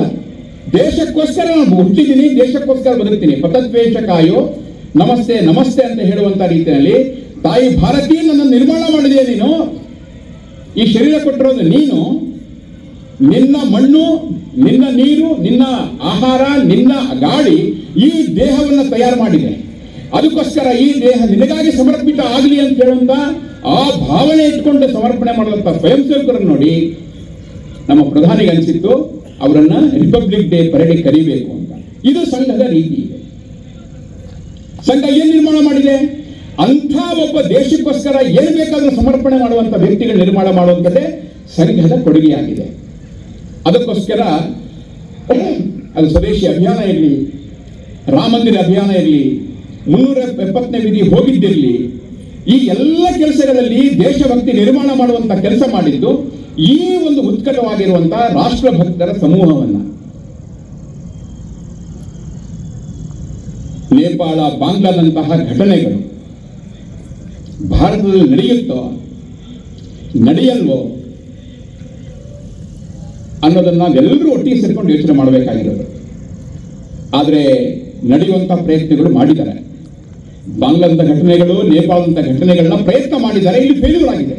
ಇದಕ್ಕೆ ಮುಖ್ಯ ಕಾರಣ ಅಂತ ಹೇಳಿದ್ರೆ, ಒಂದು ಜಾಗೃತ ಹಿಂದೂ ಸಮಾಜ, ಅಲ್ಲಿ ಅಪ್ಪ ಅಮ್ಮ ಹೇಳೋರು ಕೇಳೋರು ಯಾರು ಇಲ್ಲ ಅಂತ ಸ್ಥಿತಿ ಆಗ್ಬಿಟ್ಟಿತ್ತು. ಆದ್ರೆ ಇಲ್ಲಿ ಹಂಗಿಲ್ಲ. ಇಲ್ಲಿ ಅಪ್ಪ ಏನಾದ್ರೂ ಆ ರೀತಿ ಮಾಡೋದಕ್ಕೆ ಹೊರಟ ಅಂತ ಹೇಳಿದ್ರೆ 10 ಜನ ಸೇರ್ಕೊಂಡು ಅವನ್ನ ಕೇಳುವಂತ ಒಂದು ವ್ಯವಸ್ಥೆ ಇದೆ. ಎರಡನೇದು, ಜನಸಾಮಾನ್ಯ ಇರ್ತಾರೆ, ಆದ್ರೆ ಅವರು ಜಾಗೃತ ಆಗಿರ್ತಾರೆ. ಈ ರೀತಿ ಬೇಕಾಬಿಟ್ಟಿ ಅರಾಜಕತೆ, ಗುಂಡಾಗಿರಿ, ಪುಂಡು ಕೆಲಸಗಳನ್ನು ಮಾಡೋದಕ್ಕೆ ಅವಕಾಶ ಈ ಸಮಾಜ ಕೊಟ್ಟಿಲ್ಲ. ಪ್ರಯತ್ನ ಮಾಡಿದ್ದಾರೆ. ಉದಾಹರಣೆಗೆ ಗೋಧ್ರಾ ಏನೋ ಹತ್ಯಾಕಾಂಡ ಇತ್ತು, ಅದು ಇದಕ್ಕೋಸ್ಕರ ಮಾಡುವಂತ ಟೆಸ್ಟ್ ಮಾಡಿದ್ರೆ ಅದು ಹೇಗಿರುತ್ತೆ ಅಂತ ವಾಪಸ್ ಉತ್ತರ ಕೊಡ್ತಾರೆ ಹಿಂದೂ ಸಮಾಜ. ಅತ್ಯಂತ ಸಾತ್ವಿಕರು, ಯಾವತ್ತೂ ಬೈದೇ ಇರೋರು, ಕೆಟ್ಟ ಮಾತಾಡದೇ ಇರುವಂತ, ಹೊತ್ತು ಕೈಯಲ್ಲಿ ಏನ್ ಸಿಗುತ್ತೆ ತಿಳ್ಕೊಂಡು ಹೊರಟರು. ಇದು ನಮ್ಮ ದೇಶ ನಡೆಯಲ್ಲ ಅಂತ ಸರಿಯಾಗಿ ಒಂದು ಬುದ್ಧಿ ಕಲಿಸುವಂತ ಪ್ರಯತ್ನ ನಡೆಯಿತು. ಅಕಸ್ಮಾತ್ ಆ ಉತ್ತರ ಸಿಗದೆ ಹೋಗಿದ್ರೆ ದೇಶದ ಎಲ್ಲ ಕಡೆಗಳಲ್ಲೂ ಆ ರೀತಿಯ ಒಂದು ಪುಂಡಾಗಿರಿ ಮಾಡಬೇಕು ಅಂತ ಹೇಳುವಂತದಿತ್ತು. ಅಂತ ತಡೆದ್ರೋ ಇಲ್ವೋ? ಈ ರೀತಿಯಲ್ಲಿ ನಮ್ಮ ದೇಶದ ಜಾಗೃತ ಜನತೆ ಏನಿದೆಯೋ ಅದು. ಎರಡನೇದು, ಜಾಗೃತ ಜನತೆಯ ಮಧ್ಯ ಗ್ರಾಮಗಳಿಗೆ ಸೇರಿರುವಂತಹ ಒಂದು ಸಂಘಟಿತ ಶಕ್ತಿ ಇರುವಂತಹ ರಾಷ್ಟ್ರೀಯ ಸ್ವಯಂಸೇವಕ ಸಂಘ. ಇದು ಸಾಮಾನ್ಯ ಅಲ್ಲ. ಇದು ಸಂಘ ಒಂದು ಸೂಚನೆ ಕೊಟ್ಟರೆ ಇವತ್ತು ಇಡೀ ದೇಶದ ಮೂಲೆಗಳಲ್ಲಿ ಒಂದು ಜಾಗೃತ ಜನಶಕ್ತಿ ಇರುತ್ತೆ. ನಮ್ಮಲ್ಲಿ ಅನೇಕ ಸ್ವಯಂ ಸೇವಕರಿದ್ದಾರೆ.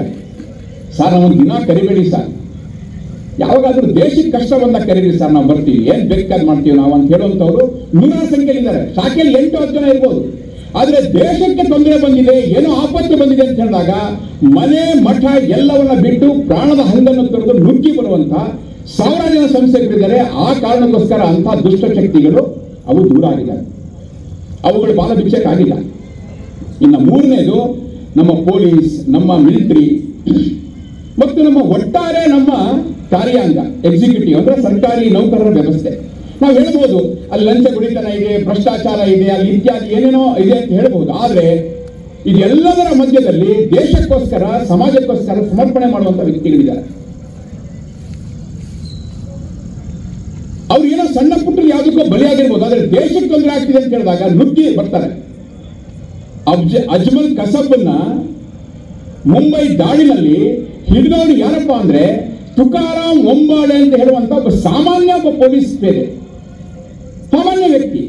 ಡೊಳ್ಳು ಹೊಟ್ಟೆ ಬಿಟ್ಕೊಂಡು, ನಾವು ತಮಾಷೆ ಮಾಡ್ತೀವಲ್ಲ ಕೆಲಸರಿ, ಆ ತರ ಹೊಟ್ಟೆ ಇಟ್ಕೊಂಡು ಏನೋ ಬಹಳ ಓಡಾಡ್ತಾರಂತಿಲ್ಲ. ಆದ್ರೆ ಆ ಮನುಷ್ಯ ಯೋಚನೆ ಮಾಡ್ದ, ಈ ಅಜ್ಮಲ್ ಕಸಬ್ನ ಕೈನಲ್ಲಿ AK-47 ಮಷಿನ್ ಗನ್ ಇದೆ, ಅವನ ಮಷಿನ್ ಗನ್ ಇಂದ ಗುಂಡಿನ ಸುರಿಮಣೆ ಆಗ್ತಾ ಇದೆ. ಅದು ಎಲ್ಲದರ ಮಧ್ಯೆ ನುಗ್ಗಿ ತನ್ನ ಹೊಟ್ಟೆಗೆ, ತನ್ನ ಶರೀರದ ಒಳಗಡೆಗೆ ಗುಂಡುಗಳ ಪ್ರವೇಶ ಮಾಡಿದ್ರು ಸಹಿತ ಅವನನ್ನ ಗಟ್ಟಿಯಾಗಿ ಹಿಡ್ಕೊಂಡು ಅವನನ್ನ ಬಂಧಿಸೋದಕ್ಕೆ ಕಾರಣ ಆಗಿದ್ದು ಅಂತ ಹೇಳಿದ್ರೆ ಒಬ್ಬ ಸಾಮಾನ್ಯ ಪೊಲೀಸ್ ಪೇದೆ. ಇದು ನೆನ್ಪಿಟ್ಕೋಬೇಕು ನಾವು. ಇದು ಈ ದೇಶದ ಒಳಗಿನ ಶಕ್ತಿ ಇದೆ, ಸಾಮಾನ್ಯ ಇಲ್ಲ ಇದು.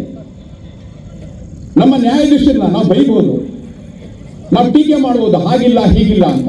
ಆದ್ರೆ ಸರ್ವಸಾಮಾನ್ಯವಾಗಿ ನಮ್ಮ ದೇಶದ ನ್ಯಾಯಾಧೀಶರು, ನಮ್ಮ ದೇಶದ ಎಲೆಕ್ಷನ್ ಕಮಿಷನ್ ಇವತ್ತು ನಡೀತಾ ಇದೆ. ಮತಗಳ್ಳತನ ಅಂತ ಹೇಳೋದು ಏನೋ ಒಂದು ನಡೀತಾ ಇದೆ.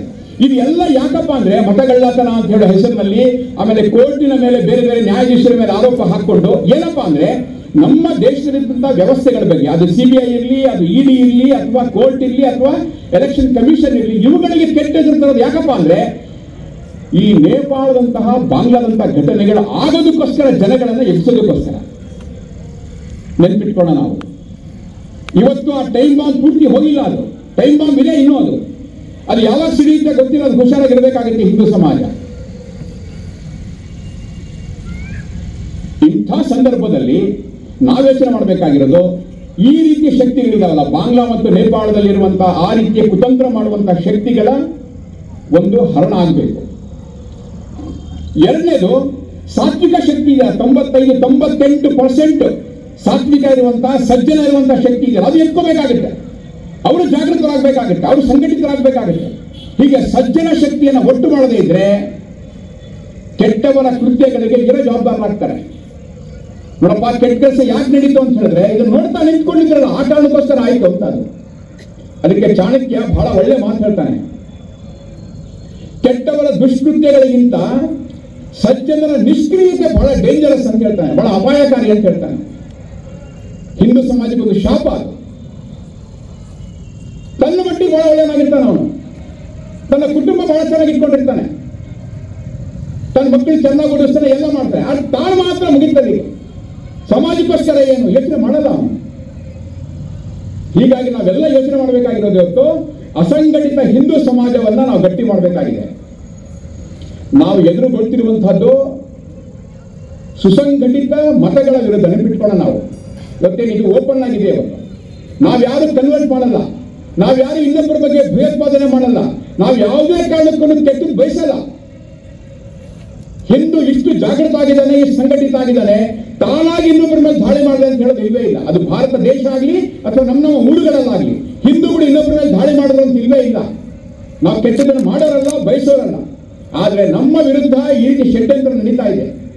ಮತಾಂತರ ಆಗ್ತಾ ಇದ್ದಾರೆ, ಕಿತ್ಕೊಳ್ತಾ ಇದ್ದಾರೆ ಹಿಂದೂಗಳನ್ನ, ಲವ್ ಜಿಹಾದ್ ಹೆಸರಲ್ಲಿ, ಮತಾಂತರದ ಹೆಸರಿನಲ್ಲಿ. ನಾವು ಒಳ್ಳೆಯದಾಗಿರ್ಬೋದು, ಆದ್ರೆ ಜಗತ್ತು ಹಂಗಿಲ್ಲ. ಅದಕ್ಕೋಸ್ಕರ ಸುಸಂಘಟಿತ ಈ ಮತಗಳು ಬಹಳ ಸುಸಂಘಟಿತ ವ್ಯವಸ್ಥೆ ಇದೆ ಅವ್ರ ಹತ್ರ. ಅಸಂಘಟಿತ ಹಿಂದೂ ಸಮಾಜ, ಇವುಗಳ ಮಧ್ಯೆ ಯೋಚನೆ ಮಾಡಬೇಕಾಗಿದೆ.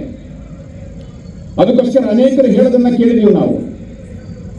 ಇವತ್ತು ದ್ವೈತ, ಅದ್ವೈತ, ವಿಶಿಷ್ಟಾದ್ವೈತ ಅಥವಾ ವಚನಗಳು ಅಥವಾ ವೇದಗಳು, ಇದು ಯಾವುದು ಶ್ರೇಷ್ಠ ಇದು ಅಂತ ಚರ್ಚೆ ಮಾಡುವ ಕಾಲ ಅಲ್ಲ ಇದು. ಇದು ಯಾವ ಕಾಲ ಇದು? ಇದು ಉಳಿದಂತ ಈ ಮತಗಳೇನಿದಾವೋ ಅವುಗಳನ್ನು ತುಲನೆ ಮಾಡಿ, ನೀವು ಅವುಗಳ ಮತಗಳನ್ನು ತುಲನೆ ಮಾಡಿ ಹೇಳಿದೆ, ಆ ಮತಗಳು ಹೇಗಿದ್ದಾವೆ, ಇದು ಎಷ್ಟು ವಿಶಾಲತೆ ಇದೆ, ಅದೆಷ್ಟು ಸಂಕುಚಿತ ಆಗಿದೆ. ಇದನ್ನು ನಾವು ಮಾಡಬೇಕಾಗಿರೋದು, ನಮ್ಮಲ್ಲಿ ಒಡ್ಕೊಳ್ಳೋದಲ್ಲ. ಶಂಕರನ ಒಂದೇನೆ, ಮಧ್ವರ ಒಂದೇನೆ, ಎಲ್ಲರೂ ಒಂದೇನೆ. ಅವರೆಲ್ಲ ಮುಂದಕ್ಕೆ ತಗೊಂಡೋಗಿದ್ದು ಇದೇ ಹಿಂದೂ ಸಮಾಜದ ಭಗವದ್ ಧ್ವಜವನ್ನು. ಅದಕ್ಕೋಸ್ಕರ ನಾವು ಈ ಎಲ್ಲ ಭೇದ ಭಾವಗಳನ್ನ, ಅದು ವೀರಶೈವ, ಲಿಂಗಾಯತ ಅಥವಾ ಇನ್ಯಾವುದೇ ರೀತಿಯ ವ್ಯತ್ಯಾಸಗಳು ಎಲ್ಲವನ್ನ ಪಕ್ಕಕ್ಕಿಟ್ಟು ನಾವು ಒಟ್ಟಿಗೆ ಹೊರಟಾಗ ಮಾತ್ರ ಹಿಂದೂಗಳು ಉಳಿಲಿಕ್ಕೆ ಮತ್ತು ಬೆಳೀಲಿಕ್ಕೆ ಸಾಧ್ಯ. ಅದಕ್ಕೋಸ್ಕರ ಅಂತ ಸಂದೇಶವನ್ನು ಇಟ್ಕೊಂಡು ಹೊರಡಬೇಕಾಗಿದೆ. ಈ ಸಮಯದಲ್ಲಿ ತಾಯಂದಿರು ಬಂದಿದ್ದಾರೆ. ಇವತ್ತೊಂದು ದೊಡ್ಡ ಸವಾಲೇ ಇದೆ ನಮಗೆ. ನಮ್ಮ ಪೀಳಿಗೆ, ಯುವ ಪೀಳಿಗೆ, ಎಳೆ ಪೀಳಿಗೆ ಹೇಗೆ ಬೆಳೀತಾ ಇದೆ ಅಂತ. ನಮ್ಮ ಮನೆಯ ಮಕ್ಕಳು, ಅದು ಹೆಣ್ಣು ಮಗಳಾಗಿರಲಿ ಗಂಡು ಮಗ ಆಗಿರಲಿ, ಅವನು ಜೀವನ ಪೂರ್ತಿ ಒಳ್ಳೆಯವನಾಗಿರ್ತಾನೆ ಅಂತ ಗ್ಯಾರಂಟಿ ಕೊಡಕ್ಕೆ ಸಾಧ್ಯನಾ? ಇವತ್ತೆಲ್ಲರಿಗಿರೋ ಪ್ರಶ್ನೆ ಇದೆ.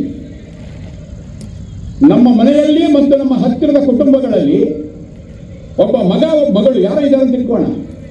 ಅದು 3 ಜನ ಇರಲಿ, 5 ಜನ ಇರಲಿ, ಎಷ್ಟೇ ಸಂಖ್ಯೆ ಇರಲಿ, ನಮ್ಮ ಮನೆಯ ನಮ್ಮ ಮಗಳು ಇವತ್ತು ಹಿಂದುವಾಗಿ ಹುಟ್ಟಿದಾನೆ, ಇವನು ಕೊನೆಯವರೆಗೂ ಹಿಂದುವಾಗೇ ಇರ್ತಾನೆ ಅಂತ ಹೇಗೆ ಗ್ಯಾರಂಟಿ ಕೊಡಬೇಕು? ಅದು ಯೋಚನೆ ಮಾಡಬೇಕಾಗಿರೋದು. ನಮ್ಮ ಮನೆಯ ಮಗ ಮಗಳು ಯಾವುದೇ ದುಶ್ಚಟಗಳಿಗೆ ಬಲಿಯಾಗಲ್ಲ. ಅದು ಮದ್ಯ ವ್ಯಸನ ಇರಬಹುದು, ಡ್ರಗ್ಸ್ ಸೇವನೆ ಇರಬಹುದು, ಅಥವಾ ಇನ್ಯಾವುದೋ ರೀತಿಯ ಕೆಟ್ಟ ಕೃತ್ಯಗಳಿರ್ಬೋದು, ಮತಾಂತರ ಇರಬಹುದು, ಲವ್ ಜಿಹಾದ್ ಇರಬಹುದು, ಯಾವುದಕ್ಕೂ ಬಲಿಯಾಗಲ್ಲ.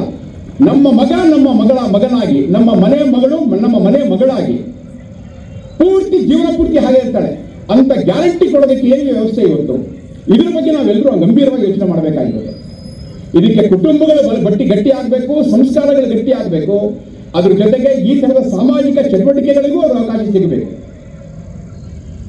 ನಾವೆಲ್ಲ life insurance, fire insurance, vehicle insurance, accident ಆದರೆ ಇವೆಲ್ಲ ಮಾಡಿಸ್ತೀವಿ ನಾವು. ಇವತ್ತು ಬೇಕಾಗಿರೋದು ಕ್ಯಾರೆಕ್ಟರ್ ಇನ್ಶೂರೆನ್ಸ್ ಬೇಕಾಗಿದೆ, ಗುಣಗಳ ವಿಮೆ ಬೇಕಾಗಿದೆ, ಚಾರಿತ್ರ್ಯದ ವಿಮೆ ಬೇಕಾಗಿದೆ. ಇವತ್ತು ಬರೀ ಮಕ್ಕಳಿಗೆ ಮಾತ್ರ ಅಲ್ಲ, ಇವತ್ತು ಬೆಳೆದು ನಿಂತಿರುವಂತಹ ಅನೇಕ ಹಿರಿಯರು, ಪ್ರೌಢರು ಸಹಿತ ನಾವು ಜೀವನದಲ್ಲಿ ಕೆಟ್ಟವರು ಆಗಲ್ಲ ಅಂತ ಹೇಳೋದಕ್ಕೋಸ್ಕರ ಏನಾದರೂ ಒಂದು ಬೇಕಲ್ಲ, ಒಂದು ಶೀಲ್ಡ್ ಬೇಕಲ್ಲ. ಆ ಸೆಕ್ಯೂರಿಟಿ, ಆ ಒಂದು ಇನ್ಶೂರೆನ್ಸ್ ಇರುವಂತಹದ್ದು ರಾಷ್ಟ್ರೀಯ ಸ್ವಯಂಸೇವಕ ಸಂಘದ ಭಾಗದಲ್ಲಿ. ಒಡನಾಡಿಗಳು, ಸಹಪಾಠಿಗಳು, ದೋಸ್ತರು, ಗೆಳೆಯರು ಎಷ್ಟೇ ಪ್ರೆಷರ್ ಆಗ್ಬೋದು, ನೀನು ಕುಡಿದ್ಬಿಡು, ನೀನು ಡ್ರಗ್ಸ್ ನೀನು ಹಾಳಾಗುವಂತ ಏನೇ ಹೇಳ್ಬೋದು, ಅದೆಲ್ಲವನ್ನ ಮೀರಿ ನಿಲ್ತಾನೆ ಅಂತ ಹೇಳುವಂತ ಮಗಳನ್ನ ಮತ್ತು ಮಗನನ್ನ ನಾವು ಸಮಾಜಕ್ಕೆ ಕೊಡ್ತಿದೀವ? ಇದನ್ನ ನಾವೆಲ್ಲರೂ ಯೋಚನೆ ಮಾಡಬೇಕಾಗಿದೆ. ಎಲ್ರಿಗೂ ಚಾಲೆಂಜ್ ಇದು. ಆಗ ಹಿಂದುವಾಗಿ ಉಳಿತಾನೆ, ಹಿಂದೂ ಒಳ್ಳೆಯವನಾಗಿ ಉಳಿತಾನೆ, ಹಿಂದೂ ಗುಣವಂತನಾಗಿ ಉಳಿತಾನೆ, ಹಿಂದೂ ಶಕ್ತಿವಂತನಾಗ್ತಾನೆ. ಆ ಕೆಲಸವನ್ನ ರಾಷ್ಟ್ರೀಯ ಸ್ವಯಂಸೇವಕ ಸಂಘ ಮೌನವಾಗಿ ತನ್ನದೇ ರೀತಿಯನ್ನು ಮಾಡ್ಕೊಂಡು ಬಂದಿದೆ. ಹೀಗಾಗಿ ಸ್ವಯಂಸೇವಕ ದಡ್ಡ ಇರಬಹುದು, ಕಾರ್ಯಕರ್ತ ದಡ್ಡ ಇರಬಹುದು, ನಿಮ್ಮಷ್ಟು ಚುರುಕು ಇಲ್ಲದೆ ಇರಬಹುದು ಹೊರಗಿನ ವ್ಯಕ್ತಿಗಳಷ್ಟು, ಆದರೆ ಅವನು ಶುದ್ಧ, ಅವನು ಪ್ರಾಮಾಣಿಕ, ಅವನು ಪರಿಶ್ರಮಿ, ಅವನ ದೇಶಭಕ್ತಿಯನ್ನ ಕೊಂಡ್ಕೊಳ್ಳೋಕೆ ಸಾಧ್ಯನೇ ಇಲ್ಲ ಅನ್ನುವಂತ ರೀತಿಯಲ್ಲಿ ಸಂಘವನ್ನು ಬೆಳೆಸಿರೋ ಕಾರಣಕ್ಕೋಸ್ಕರ ಇವತ್ತು ಸಮಾಜಕ್ಕೆ ಸಂಘ ಒಂದು ಆಶಾಕಿರಣವಾಗಿ ಉಳ್ಕೊಂಡಿದೆ. ಅದಕ್ಕೋಸ್ಕರ ಇವತ್ತು ಅನೇಕ ಸ್ವಾಮೀಜಿಗಳೇ ಹೇಳಿದ್ದಿದೆ, ಆ ಸ್ವಾಮೀಜಿಗಳಿಗೆ ನಮ್ಮ ಪ್ರಮುಖರು ಹೇಳಿದ್ದಿದೆ, ಸ್ವಾಮೀಜಿ ನೀವು ದಲಿತ ಕೇರಿಗೆ ನೀವು ಪಾದಯಾತ್ರೆಗೆ ಬಂದಿಲ್ಲ ಅಂದ್ರೆ, ದಲಿತ ಕೇರಿಯ ದಲಿತ ಮನೆಗಳಿಗೆ ಬಂದು ನೀವು ಅಲ್ಲಿ ಆಶೀರ್ವಚನ ಮಾಡಿಲ್ಲ, ನೀವು ಕೃಷ್ಣನ ಅನುಗ್ರಹವನ್ನು ಅವನಿಗೆ ಕೊಟ್ಟಿಲ್ಲ, ಅಕ್ಷತೆ ಕೊಟ್ಟಿಲ್ಲ ಅಂತ ಹೇಳಿದ್ರೆ, ರಾಮನ ಅನುಗ್ರಹ ಕೊಟ್ಟಿಲ್ಲ ಅಂತ ಹೇಳಿದ್ರೆ, ಅವನು ಕನ್ವರ್ಟ್ ಆದ ಅಂತ ಹೇಳಿದ್ರೆ, ನಾಳೆ ನಿಮಗೆ ಪಾದ ಪೂಜೆ ಮಾಡೋರು ಯಾರು? ನಿಮ್ಮನ್ನು ಗೌರವಿಸೋರು ಯಾರು? ಹಿಂದೂ ಸಮಾಜ ಹೊರಟುಬಿಡುತ್ತಲ್ಲ ಅಂತ ಹೇಳಿದಾಗ ಅನೇಕರಿಗೆ ಎಚ್ಚರ ಆಗಿದೆ, ನಮ್ಮ ಸ್ವಾಮೀಜಿಗಳಿಗೆ. ಇದು ನಮ್ಮ ಸ್ಥಿತಿ. ಅದಕ್ಕೋಸ್ಕರ ರಾಷ್ಟ್ರೀಯ ಸ್ವಯಂಸೇವಕ ಸಂಘ ಕಳೆದ 100 ವರ್ಷಗಳಿಂದ ಮಾಡ್ಕೊಂಡು ಬಂದಿರೋ ಪರಿವರ್ತನೆ ಏನಪ್ಪಾ ಅಂದ್ರೆ, ಈ ರೀತಿಯ ಮೌನ ಪರಿವರ್ತನೆ ಕೆಲಸವನ್ನು ಮಾಡ್ಕೊಂಡು ಬಂದಿರೋದು. ಅದಕ್ಕೋಸ್ಕರ ಸಂಘದಲ್ಲಿ ಒಂದು ವಿಷಯಗಳನ್ನ ಇಟ್ಕೊಂಡು ಹೊರಟಿದೆ. ಈಗ ವ್ಯಕ್ತಿ ಬದಲಾಗಬೇಕು, ವ್ಯಕ್ತಿನೂ ತನ್ನಲ್ಲಿ ಆ ಥರ ನಾಗರಿಕ ಒಂದು ಪ್ರಜ್ಞೆಯನ್ನ, ತಾನು ಎಲ್ಲಿದ್ದೀನಿ ಹೇಗಿದ್ದೀನಿ ಅಂತ ಗೊತ್ತಿರಬೇಕು ಅಂತ. ಈಗ ಕಾರ್ ನಿಲ್ಲಿಸ್ಕೊಂಡು 2-3 ನಿಮಿಷ ನಿಂತ್ಕೊಂಡಿದ್ವಿ. ನಾನು ಪಕ್ಕದಲ್ಲಿ ನೋಡ್ತಾ ಇದ್ದೆ, ನಮ್ಮ ಅನೇಕ ಯುವಕರು ಬೈಕ್ ತಂದ್ರು, ನಿಲ್ಲಿಸ್ಕೊಂಡ್ರು. ನೋಡ್ತಾ ಇದ್ದೆ ನಾನು, ಪಿಚ್ಚು ಅಂತ ಉಗುಳ್ತಾ ಇದ್ದಾರೆ. ನಾನು ಲೆಕ್ಕ ಹಾಕೊಂಡೆ, ಕೇವಲ 2-3 ನಿಮಿಷಗಳಲ್ಲಿ 4-5 ಬಾರಿ ಇವನು ಪುಚಿಕ್ ಅಂತ ಉಗುಳ್ದವನು ದಿವಸದಲ್ಲಿ ಎಷ್ಟು ಸರಿ ಉಗುಳ್ತಾನೆ ಇವನು? ಎಲ್ಲಿ ಉಗುಳ್ತಾನೆ ಇವನು? ಏನೋ ಬೇರೆ ಏನೋ ಬಾಯಲ್ಲಿ ಹಾಕೊಂಡ್ಬಿಟ್ಟಿದ ಅಂತಿಲ್ಲ, ಅವನು ಬರೀ ಉಗುಳು ಅವನಿಗೆ. ಅಂದ್ರೆ ನಾವು ನಾಗರಿಕತೆಯನ್ನ ಮರೆತು ಎಲ್ಲೋ ಇದೀವಂತ. ಇದು ಅಲ್ಲ ನಾಗರಿಕತೆ ಅಲ್ಲ ಇದು. ಒಂದು ನೆನ್ಪಿಟ್ಕೋಬೇಕು ನಾವು. ಕೆಲವೊಮ್ಮೆ ತುಂಬಾ ಸರ್ತಿ ನಾವು ಚೈನಾವನ್ನ ನಾವು ಟೀಕೆ ಮಾಡ್ಕೊಳ್ತೀವಿ, ಮನಸ್ಸಿನಲ್ಲಿ ವಿರೋಧ ಇಟ್ಕೊಂಡು ಚೈನಾ ಬಗ್ಗೆ. ಆದ್ರೆ ಚೈನಾವನ್ನ ನಾವು ಗಮನಿಸಬೇಕಾಗಿರೋದು, ಅಂಥ ದೇಶ ಕಟ್ಟಬೇಕಾದ್ರೆ ಬೇಕಾದ ತಾಕತ್ತೇನು ಅಂತ ಯೋಚನೆ ಮಾಡ್ಬೇಕು ನಾವು. ಸುಮ್ಮನೆ ಹೋಗೋದು ಬೈಯೋದಲ್ಲ. ಅಲ್ಲಿಗೆ ಆ ದೇಶಕ್ಕೆ ಹೋಗಿ ಬಂದಿರುವಂತವ್ರು ನಂಗೆ ಗೊತ್ತಿಲ್ಲ, ಓದೋರು ಹೇಳ್ತಿರೋ ಮಾತು, ಶಾಂಘೈನಲ್ಲಿದ್ದಂತಹ ಸಾಮಾನ್ಯ ಒಂದು ರಸ್ತೆ ಬೆಂಗಳೂರಿನ ಯಾವುದೇ ಮೂಲೆಯ ಅತ್ಯಂತ ಒಳ್ಳೆ ರಸ್ತೆಗೆ ಸಮ ಇಲ್ಲ ಅಂತ ಹೇಳ್ತಾರೆ ಅವರು. ಲೆಕ್ಕ ಹಾಕಿ ನೀವು. ಒಂದು ಅಲಂಕಾರಕ್ಕೋಸ್ಕರ ಬೆಳೆಸಿರುವಂತಹ ಗಿಡಗಳ ಮಧ್ಯದಲ್ಲಿ ಟಾರ್ಚ್ ಹಾಕಿ ಹಗಲೊತ್ತಲ್ಲಿ ಟಾರ್ಚ್ ಹಾಕಿ ಒಂದು ಕೊಕ್ಕೆ ಹಿಡ್ಕೊಂಡು ಒಣಗಿರುವ ಎಲೆಯನ್ನ ತೆಗೆಯುವಂತ ಕೆಲಸವನ್ನ ಅಲ್ಲಿನ ಒಬ್ಬ ಕರ್ಮಚಾರಿ ಮಾಡ್ತಾನೆ. ಅಂದ್ರೆ ಲೆಕ್ಕ ಹಾಕಿ ಯಾವ ಲೆವೆಲಿನ ಒಂದು ಸ್ವಚ್ಛತೆ ಇದೆ ಲೆಕ್ಕ ಹಾಕಿ. ನಾವು ಹಂಗಿದೀವ?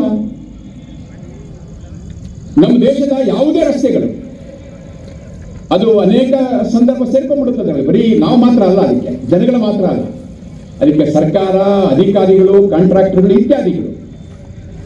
ಒಬ್ರು 35 ವರ್ಷ ಆಗಿರುವಂತ, ಸುಮಾರು 35 ವರ್ಷ ಇದರಲ್ಲಿ ಅಬುದಾಬಿಲಿ ಕೆಲಸ ಮಾಡುವಂತವ್ರು ರಿಟೈರ್ ಆಗಿ ಭಾರತಕ್ಕೆ ಬಂದರು. ಅವ್ರು ಹೇಳಿದೊಂದು ಮಾತು ಅಂದ್ರೆ, ಸರ್ ನಾನು 35 ವರ್ಷಗಳ ಹಿಂದೆ ಯಂಗ್ ಇಂಜಿನಿಯರ್ ಆಗಿದ್ದಾಗ ಏನು ರಸ್ತೆ ಮಾಡಿದ್ನೋ ಆ ರಸ್ತೆ ನೋಡ್ಕೊಂಡ್ ಬಂದೆ ಸರ್. ನಾನು ಮಾಡಿದ ರಸ್ತೆ ಅವಾಗ 30-32 ವರ್ಷಗಳ ಹಿಂದೆ ರಸ್ತೆ ಮಾಡಿದ್ನೋ ಅದೇ ರಸ್ತೆ ಹಾಗೆ ಇದೆ ಇಲ್ಲಿ ಬರಬೇಕಾದಾಗ. ಇದು ಸರ್ ಅಲ್ಲಿನ ಕ್ವಾಲಿಟಿ ಅಂತ ಹೇಳ್ತಾನೆ. ಯೋಚನೆ ಮಾಡ್ಬೇಕು ನಾವೆಲ್ಲರೂ ಸ್ವಲ್ಪ. ನಮ್ಮ ಬೆಂಗಳೂರಿನ ಕಾರ್ಯಕರ್ತರೊಬ್ರು ತಮ್ಮ ಮಗಳನ್ನ ಮಸ್ಕತ್ಗೆ ಕಳಿಸ್ಕೊಟ್ರು. ಅಲ್ಲಿ ಆಕೆ ಏರ್ಪೋರ್ಟ್ ಅಲ್ಲಿ ಇಳಿದಾಗ ಸುಮಾರು ರಾತ್ರಿ 1 ಗಂಟೆ. ಆಗ 1 ಗಂಟೆಗೆ ಅವಳು ಏರ್ಪೋರ್ಟ್ ಅಲ್ಲಿ ಇಳಿದು ಅಪ್ಪನಿಗೆ ಫೋನ್ ಮಾಡಿದ್ಲು. ಅಪ್ಪ ಬೆಂಗಳೂರಿದ್ರು. ಫೋನ್ ಮಾಡಿದ್ರು, ಅಪ್ಪ ನಾನು ಇಳಿದಿದ್ದೀನಿ ಅಂತ. ಸರಿ ಅಮ್ಮ, ಮಗನ ಮನೆಗೆ ತಲುಪೋದ ಮೇಲೆ ಫೋನ್ ಮಾಡು, ಯಾಕಂದ್ರೆ ರೀತಿ ಭಾರತದಲ್ಲ. ಅದಕ್ಕೋಸ್ಕರ ವಾಪಸ್ ಮನೆಗೆ ಹೋದ್ಮೇಲೆ ಫೋನ್ ಮಾಡಿದ್ರು. ಆವಾಗ ಮರುದಿನ ಬೆಳಿಗ್ಗೆ ನಮ್ಮ ಈ ಕಾರ್ಯಕರ್ತರು ಹೇಳ್ತಾರೆ, ನೋಡಿ ಅಬುದಾಬಿನಲ್ಲಿ, ಮಸ್ಕತ್ನಲ್ಲಿ ಹೇಗಿದೆ ಸ್ಥಿತಿ ಅಂದ್ರೆ, ಅರಬ್ ದೇಶಗಳಲ್ಲಿ ಮಧ್ಯರಾತ್ರಿ ಇರುವಂತ ಒಬ್ಬ ಹೆಣ್ಣು ಮಗಳು, ಅವಳು ರಾತ್ರಿ 1 ಗಂಟೆಯಿಂದ 2 ಗಂಟೆವರೆಗೂ ಒಬ್ಬಳೇ ಪ್ರಯಾಣ ಮಾಡಬಳ್ಳು, ಸುರಕ್ಷಿತವಾಗಿ ಮನೆ ತಲುಪಬಳ್ಳು ಅಂತ ಇರಬೇಕಾದಾಗ ಒಬ್ಬನೇ ಒಬ್ಬ ಕೆಟ್ಟ ಕಣ್ಣಿಂದ ನೋಡುವಂತ, ಕೆಟ್ಟ ನಡವಳಿಕೆ ಮಾಡುವಂತ ವ್ಯಕ್ತಿ ಸಿಗಲ್ಲ ಅಂತಾದ್ರೆ ನಮ್ಮ ದೇಶದಲ್ಲಿ ಮಾಡೋದಕ್ಕೇನು? ಸಂಸ್ಕೃತಿ ಯಾರ್ದು ಚೆನ್ನಾಗಿರೋ ಅಂತ ಹೇಳ್ಕೊಳ್ತೀವಿ ನಾವು. ಇಡೀ ಜಗತ್ತಿಗೆ ಜೀವನ ಪಾಠವನ್ನು ಹೇಳ್ಕೊಟ್ಟಂತ ನಮ್ಮ ಹಿಂದೂ ಸಂಸ್ಕೃತಿ ಹೇಗಿದೆ ಇವತ್ತು? ನಾವು ಯೋಚನೆ ಮಾಡಬೇಕಾಗಿರೋದು. ಅಲ್ಲಿ ಅಕಸ್ಮಾತ್ ಯಾರಾದರೂ ಹೆಣ್ಮಕ್ಳ ಮೇಲೆ ಕೈ ಹಾಕಿದ್ರೆ ಅವನ ಕೈಗಳನ್ನು ಕತ್ತರಿಸಲಾಗುತ್ತೆ, ಅವನಿಗೆ ಮಣ್ಣನ್ನೇ ಕೊಡಲಾಗುತ್ತೆ, ಹೆಚ್ಚು ಕಡಿಮೆ ಆಗ್ಬಿಟ್ರೆ ಅವನು ಮಾಡಿದ್ರೆ ಅವನು. ಇಲ್ಲಿ ಆ ರೀತಿ ಇದೆಯಾ? ಅದಕ್ಕೋಸ್ಕರ ಸಮಾಜ ನಿಂತ್ಕೋಬೇಕಾಗುತ್ತೆ, ಸಮಾಜ ಜಾಗೃತಿ ಆಗ್ಬೇಕಾಗುತ್ತೆ. ಅವನನ್ನ ಹೇಗೆ ನೋಡ್ಕೋಬೇಕು ಅಂತ ಹೇಳೋದನ್ನ, ಅವನ ಬಗ್ಗೆ ಏನು ಯೋಚನೆ ಮಾಡಬೇಕು ಅಂತ ಹೇಳೋದನ್ನ ಇಲ್ಲಿಯೂ ನಿಶ್ಚಯ ಮಾಡಬೇಕಾಗುತ್ತೆ. ಆ ರೀತಿಯ ವಾತಾವರಣ ಬಂದಾಗ ಅದು ಆಗುತ್ತದೆ. ಇವತ್ತು ನಮ್ಮ ಸಮಾಜ ಹೇಗಿದೆ ಅಂತ ಹೇಳಿದ್ರೆ, ಒಣ ಶಿಕ್ಷಣ ಆಗಿ ಇವತ್ತು ಯಾವುದೇ ನಮ್ಮ ಮೌಲ್ಯಗಳಿಲ್ಲ, ಭಗವದ್ಗೀತೆನೂ ಇಲ್ಲ, ಶರಣರ ವಚನಗಳು ಇಲ್ಲ, ವೇದಗಳು ಇಲ್ಲ, ಯಾವುದೂ ಇಲ್ಲ. ಒಣ ಕೇವಲ ನಮ್ಗೊಂದು ಪಾಠ ಆಗ್ಬಿಟ್ಟಿದೆ. ಹೀಗಾಗಿ ಇವತ್ತು ಮೌಲ್ಯರಹಿತ ಶಿಕ್ಷಣ ಆಗಿ ಈ ಸಮಸ್ಯೆ ಬಂದಿದೆ. ಅದಕ್ಕೋಸ್ಕರ ಅದ್ರ ಬಗ್ಗೆನೂ ಆಲೋಚನೆ ಮಾಡಲಿಕ್ಕಿದೆ. ಆ ದಿಕ್ಕಲ್ಲೂ ಪ್ರಯತ್ನ ನಡೆದಿದೆ ಈಗ. ಅದಕ್ಕೋಸ್ಕರ ರಾಷ್ಟ್ರೀಯ ಸ್ವಯಂಸೇವಕ ಸಂಘ ಬಹಳ ದೊಡ್ಡ ಪರಿವರ್ತನೆಗೆ ಆಮೂಲ ಅಂದ್ರೆ ಮೂಲದಿಂದ, ಅಗ್ರ ಅಂದ್ರೆ ತುದಿಯವರೆಗೆ ಏನೇನಿದೆಯೋ, ಯಾವ ಯಾವ ವ್ಯವಸ್ಥೆಗಳಿದೆಯೋ ಎಲ್ಲರನ್ನೂ ಬದಲಾವಣೆ ಮಾಡಬೇಕು ಅಂತ ಹೊರಟಿರುವಂತಹ ರಾಷ್ಟ್ರೀಯ ಸ್ವಯಂಸೇವಕ ಸಂಘ ಇವತ್ತು 100ಕ್ಕೆ ತಲುಪಿದೆ. ಈ ಸಂದರ್ಭದಲ್ಲಿ ತಾವೆಲ್ಲರೂ, ತಾಯಂದಿರು ಮತ್ತು ಸಜ್ಜನ ಬಂಧುಗಳು, ತಾವೆಲ್ಲರೂ ದೊಡ್ಡ ಪ್ರಮಾಣದಲ್ಲಿ ಕೈ ಜೋಡಿಸಬೇಕು, ಸಮಯ ಕೊಡಬೇಕು. ಸಮಯ ಕೊಡದೆ ಏನೂ ಆಗಲ್ಲ, ಸಮಯ ಕೊಟ್ಟರೆ ಮಾತ್ರ ಸಾಧ್ಯ ಅದು. ಅದಕ್ಕೋಸ್ಕರ ರಾಷ್ಟ್ರೀಯ ಸ್ವಯಂಸೇವಕ ಸಂಘ ಹೇಳ್ತಿರುವಂತಹದ್ದು, ಈ ರೀತಿಯ ಸಂಘ ಸ್ಥಾನದ ಮೂಲಕ ಬನ್ನಿ. ಅದೇ ರೀತಿ ಸಂಘ ನಡೆಸಿರುವಂತಹ ಅನೇಕ ಚಟುವಟಿಕೆಗಳಲ್ಲಿ ಸಾಮಾಜಿಕ ಪರಿವರ್ತನೆಯ ಕೆಲಸಗಳಿದೆ. ಆ ಪರಿವರ್ತನೆಯ ಕೆಲಸಗಳಿಗೆ ತಾವುಗಳನ್ನ ಕೈ ಜೋಡಿಸಿ ಒಂದು ದೊಡ್ಡ ಪರಿವರ್ತನೆ ತರೋದಕ್ಕೋಸ್ಕರ ನಾವೆಲ್ಲರೂ ಜೋಡ್ಕೋಬೇಕು ಅಂತ ಹೇಳುವಂತ ಅಪೇಕ್ಷೆ ಇದೆ. ಆ ಪ್ರಕಾರ ಮುಂದಕ್ಕೆ ಹೋಗೋಣ. ಕುಟುಂಬಗಳು ಜಾಗೃತ ಆಗಬೇಕಾಗಿದೆ, ಜಾತಿ ವೈಷಮ್ಯಗಳು ದೂರ ಆಗಬೇಕಾಗಿದೆ. ಎಲ್ಲೋ ಚಿಕ್ಕದ ಕೆಲಸ ಮಾಡ್ತಾ ಇರ್ತವೆ ಅವು.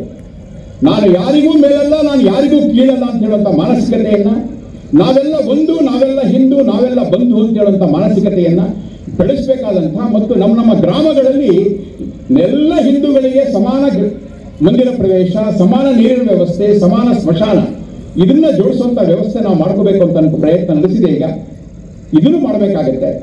ಇದರ ಜೊತೆಗೆ ಸ್ವ ಅಂತ ಹೇಳುವಂತ ಭಾವನೆಗಳನ್ನ ನಾನು ಈಗ ಮಾತಾಡ್ತಿರ್ಬೇಕಾದ್ರೆ ಅಧ್ಯಕ್ಷರಿಗೆ ಮತ್ತು ಅನೇಕರಿಗೆ ಫೋನ್ ನಂಬರ್ನ ಕೇಳ್ತಾ ಇದ್ದೆ. ನಾನು ಬಾಯಿ ತೆಗೆದ್ರೆ ನಮ್ಮಲ್ಲಿ ಇಂಗ್ಲಿಷ್ ಅಂಕ ಬಂದ್ಬಿಡುತ್ತೆ. 944-8880 ಇದೇ ಬಂದ್ಬಿಡುತ್ತೆ ನಮಗೆ. ಏನ್ ಕನ್ನಡದ ಅಂಕೆಗಳು ಇಲ್ವಾ? ಎಷ್ಟು ನಾವು ಕನ್ನಡ ಸಹಿ ಮಾಡ್ತೀವಿ, ಎಲ್ಲ ಇಂಗ್ಲಿಷಲ್ಲಿ ಸಹಿ ಮಾಡೋದು. ನಮ್ಮ ಬ್ಯಾಂಕ್ ಮ್ಯಾನೇಜರ್ಗಳಿಗೆ, ನಮ್ಮ ಮೇಸ್ಟ್ರಿಗಳಿಗೆ, ಟೀಚರ್ಗಳಿಗೆ ಬುದ್ಧಿ ಇಲ್ಲ, ಬರೀ ಇಂಗ್ಲಿಷಲ್ಲಿ ಕಳಿಸ್ಬಿಡ್ತಾರೆ ಅವರು ಹಿಂಗೆ ಸಿಗ್ನೇಚರ್ ಮಾಡೋದನ್ನ. ಅದಕ್ಕೋಸ್ಕರ ನಾವು ಯೋಚನೆ ಮಾಡಬೇಕಾಗಿರೋದು ನನ್ನ ಸಹಿ ಅದು ಕನ್ನಡದಾಗಿರ್ಬೇಕು, ನನ್ನ ಮಾತೃಭಾಷೆದಾಗಿರ್ಬೇಕು ಅಂತ ಯೋಚನೆ ಮಾಡಬೇಕು. ನಾನು ಮಾತನಾಡಬೇಕಾದ್ರೆ ಕನ್ನಡಾಂಬೆ, ಕನ್ನಡ ಮಾತುಗಳು ಎಷ್ಟು ನನ್ನ ನಾಲಿಗೆ ಮೇಲೆ ಕುಣಿಯುತ್ತೋ ಅಷ್ಟು ಕನ್ನಡ ಮಾತಿಗೆ ಪ್ರೀತಿ ಆಗುತ್ತೆ. ನನ್ನ ನಾಲಿಗೆಯ ಮೇಲೆ ಇಂಗ್ಲಿಷ್ ಶಬ್ದ ಬಂತು ಅಂದ್ರೆ ಭಾರತಾಂಬೆಗೆ, ಕನ್ನಡಾಂಬೆಗೆ ನಾನು ಚುಚ್ಚಿದಂಗೆ, ಒಂದು ಚಾಕು ಹಾಕಿದಂಗೆ. ಕನ್ನಡವನ್ನ ಕೊಲ್ಲೋದಾದ್ರೆ ಬೇರೆ ಯಾರು ಕೊಲ್ಲಬೇಕಾಗಿಲ್ಲ, ಕೊಲ್ಲೋದಾದ್ರೆ ಕನ್ನಡಿಗರೇ ಕೊಲ್ತೀವಿ ನಾವು. 650 ಭಾಷೆಗಳು ಇವತ್ತು ನಾಶ ಆಗಿದೆ ಇವತ್ತು ಜಗತ್ತಿನಲ್ಲಿ. ಅದಕ್ಕೆ ಇಂಗ್ಲಿಷ್ ಕಾರಣ ಅಲ್ಲ. ಅದೇ 650 ಭಾಷೆ ಮಾತಾಡ್ತಿದ್ದಂತ ವ್ಯಕ್ತಿಗಳು ಭಾಷೆಗಳನ್ನ ಬಿಟ್ಟರು, ಇಂಗ್ಲಿಷ್ ಹಾಕೊಂಡ್ರು. ಅದಕ್ಕೋಸ್ಕರ ನಾವು ಯೋಚನೆ ಮಾಡಬೇಕಾಗಿರೋದು ನನ್ನ ನಾಲಿಗೆಯ ಮೇಲೆ ಕನ್ನಡಾಂಬೆಯನ್ನ, ಭುವನೇಶ್ವರಿಯನ್ನ, ತಾಯಿ ಚಾಮುಂಡಿಯನ್ನ ನೆನಪು ಮಾಡ್ಕೋಬೇಕು. ಅದಕ್ಕೆ ನನ್ನ ನಾಲಿಗೆ ಮೇಲೆ, ಕಣ್ಣುಗಳಲ್ಲಿ, ಮೊಬೈಲ್ನಲ್ಲಿ, ಕೈಗಳಲ್ಲಿ, ಟೈಪ್ ರೈಟರ್ ಅಲ್ಲಿ, ಕಂಪ್ಯೂಟರ್ ಅಲ್ಲಿ ಆಕೆ ಕುಣಿಬೇಕು, ಆಕೆ ನಾಟ್ಯ ಮಾಡಬೇಕು, ಆಕೆ ಖುಷಿ ಆಗ್ಬೇಕು. ಆ ಕೆಲಸವನ್ನು ನಾವು ಮಾಡಬೇಕಾಗಿರೋದು.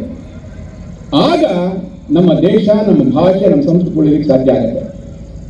ಇಷ್ಟೆಲ್ಲ ಸಂಗತಿಗಳನ್ನ ಮಾಡೋದಕ್ಕೋಸ್ಕರ ಜೊತೆಗೆ ಪರ್ಯಾವರಣ, ಒಂದು ಪರಿಸರ ಸಂರಕ್ಷಣೆ ದೃಷ್ಟಿಯಿಂದ ಯೋಚನೆ ಮಾಡಬೇಕಾಗುತ್ತೆ. ನಾವು ಬಹಳ ಗಂಭೀರವಾದಂತಹ ಸ್ಥಿತಿ ಇದೆ.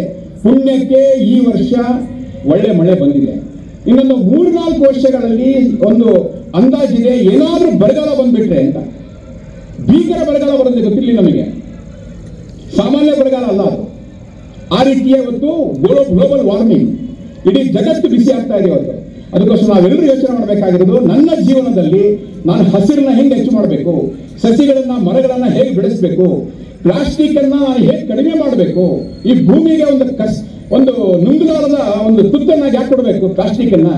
3ನೇದಾಗಿ ನೀರು ಉಳಿಸಬೇಕು. ಈ 3 ಸಂಗತಿಗಳು ಇಟ್ಕೊಂಡು ನಾವೆಲ್ಲ ಹೋಗ್ಬೇಕು ಅಂತ ಅನ್ಸುತ್ತೆ. ಈ ರೀತಿಯಲ್ಲಿ 5 ಪರಿವರ್ತನೆಗಳ ಮನಸ್ಸಲ್ಲಿ ಇಟ್ಕೊಂಡು ಪ್ರತಿಯೊಬ್ಬ ನಾಗರಿಕ ಜಾಗೃತನಾಗಬೇಕು. ತಾನು ಹೇಗಿರಬೇಕು, ತಾನು ಹೇಗೆ ನಡ್ಕೊಳ್ಬೇಕು, ಹೇಗೆ ಸಮಾಜಕ್ಕೆ ಜೊತೆಗಿರುವಂತವ್ರಿಗೆ ಅನುಕೂಲಕರವಾಗಿರಬೇಕು, ಹಿತವಾಗಿರಬೇಕು ಅಂತ ತಾನು ಯೋಚನೆ ಮಾಡಬೇಕು. ಅದು ಕಾನೂನು ಪಾಲನೆ ಇರಲಿ, ಇನ್ಯಾವುದೇ ಸಂಗತಿಗಳಿರಲಿ. ಇದರ ಜೊತೆಗೆ ಪ್ರತಿಯೊಂದು ಕುಟುಂಬ ಗ್ಯಾರಂಟಿ ಕೊಡೋ ರೀತಿಯಲ್ಲಿ ಆಗಬೇಕು. ನಮ್ಮ ಮನೆಯ ಮಗ, ಮಗಳು ಅಥವಾ ಮುಂದಿನ ಪೀಳಿಗೆ ನಾವೆಲ್ಲರೂ ಭಾರತ ಮಾತೆಗೆ ಕೀರ್ತಿ ಕೊಡುವ ರೀತಿಯಲ್ಲಿ ಗುರುಗಳನ್ನ ನಿರ್ಮಾಣ ಮಾಡುವಂತಹ ರೀತಿಯಲ್ಲಿ ನಮ್ಮ ಮನೆ ಇರುತ್ತೆ. ನಮ್ಮ ಮನೆಯಿಂದ ಈ ರೀತಿಯ ವ್ಯಕ್ತಿಗಳು ಗುರುಗಳಾಗಿ ಹೋದ್ರು ಅನ್ನೋ ರೀತಿಯಲ್ಲಿ, ಜಗತ್ತಿಗೆ ಗುರು ಆಗುವಂತ ರೀತಿಯಲ್ಲಿ ಹೋದ್ರು ಅನ್ನೋ ರೀತಿಯಲ್ಲಿ ಕುಟುಂಬಗಳು ತಯಾರಾಗಬೇಕಾಗುತ್ತೆ. ಇಡೀ ಸಮಾಜ ಸಾಮರಸ್ಯದಿಂದ ಹೊಂದ್ಕೊಂಡು ಮೇಲು ಕೀಳು ಭೇದ ಭಾವ ಇಲ್ಲದೇನೆ ನಾವೆಲ್ಲ ಒಂದು ಅಂತ ಹೇಳುವಂಥದ್ದನ್ನ ಪ್ರತ್ಯಕ್ಷ ಮನಸ್ಸಿನಲ್ಲಿ ಇವತ್ತು ಆರಕ್ಷಣೆಗೆ ಬಹಳ ಏನೋ ಅದಕ್ಕೇನೋ ಇದಿಲ್ಲ. ಆರಕ್ಷಣೆ ಅದೇನೋ ಒಂದು ಸರ್ಕಾರಿ ವ್ಯವಸ್ಥೆ ಅದು. ಅದಕ್ಕೆ ಬದಲಾಗಿ ನಮ್ಮ ಮನಸ್ಸಿನಲ್ಲಿ, ಹೃದಯದಲ್ಲಿ ಸಮಾನತೆ ಕೊಡ್ತಿದೀವ. ಆ ಹೃದಯದಲ್ಲಿ, ಮನಸ್ಸಿನಲ್ಲಿ ಸಮಾನತೆ ಕೊಡುವಂತ ಪ್ರಯತ್ನ ಮಾಡಿದಾಗ ಈ ದೇಶ ಅದು ಸಾಮರಸ್ಯದಿಂದ ಕೂಡ್ಕೊಳ್ಳುತ್ತೆ. ಜಗತ್ತಿನಲ್ಲಿ ಇಲ್ಲೇ ಇರುವಷ್ಟು ಜಾತಿಗಳು ಇಲ್ಲಿದೆ, ಜಗತ್ತಿನಲ್ಲಿ ಇಲ್ಲೇ ಇರುವಷ್ಟು ದೇವರುಗಳು ಇಲ್ಲಿದೆ, ಜಗತ್ತಿನಲ್ಲಿ ಇಲ್ಲೇ ಇರುವಷ್ಟು ಭಾಷೆಗಳು ಇಲ್ಲಿದೆ. ಹಾಗಾಗಿ ನಾವೆಲ್ಲ ಒಂದಾಗಿದೀವಿ ಅಂದ್ರೆ ಜಗತ್ತಿಗೆ ಒಂದು ದೊಡ್ಡ ಮಾದರಿ ಆಗ್ತೀವಿ, ದೊಡ್ಡ ರೀತಿ ಶಕ್ತಿ ಆಗೋಕ್ಕೆ ಸಾಧ್ಯ ಇದೆ. ಅಂಥ ಒಂದು ಪಾತ್ರತೆ, ಅಂಥ ಒಂದು ನೇತೃತ್ವ, ಅಂಥ ಒಂದು ಶಕ್ತಿ ಅದು ಹಿಂದೂ ಸಮಾಜಕ್ಕಿದೆ. ತಾವೆಲ್ಲರೂ ಇದನ್ನ ಗಮನದಲ್ಲಿಟ್ಕೊಂಡು ಮುಂದುವರಿಸಬೇಕು ಅಂತ ಹೇಳ್ತಾ, ತಾವು ಸಮಾಜಕ್ಕೋಸ್ಕರ ಸಮಯ ಕೊಡಬೇಕು, ಸಂಘಟನೆ ಕಾರ್ಯಕ್ಕೆ ಸಮಯ ಕೊಡಬೇಕು ಅಂತ ಹೇಳ್ತಾ ಕೇಳ್ಕೊಳ್ತಾ, ಈ ಸುದ್ದಿ ನಿಮಗೆ ಇಷ್ಟ ಆಗಿದ್ರೆ ಲೈಕ್ ಮಾಡಿ, ಶೇರ್ ಮಾಡಿ, ಸಬ್ಸ್ಕ್ರೈಬ್ ಮಾಡಲು ಮರೆಯದಿರಿ. ನಿರಂತರ ಸುದ್ದಿಗಳಿಗಾಗಿ ನೋಡ್ತಾ ಇರಿ ಚಕ್ರವರ್ತಿ ನ್ಯೂಸ್. ಇದು ಭ್ರಷ್ಟರ ವಿರುದ್ಧ ಬ್ರಹ್ಮಾಸ್ತ್ರ.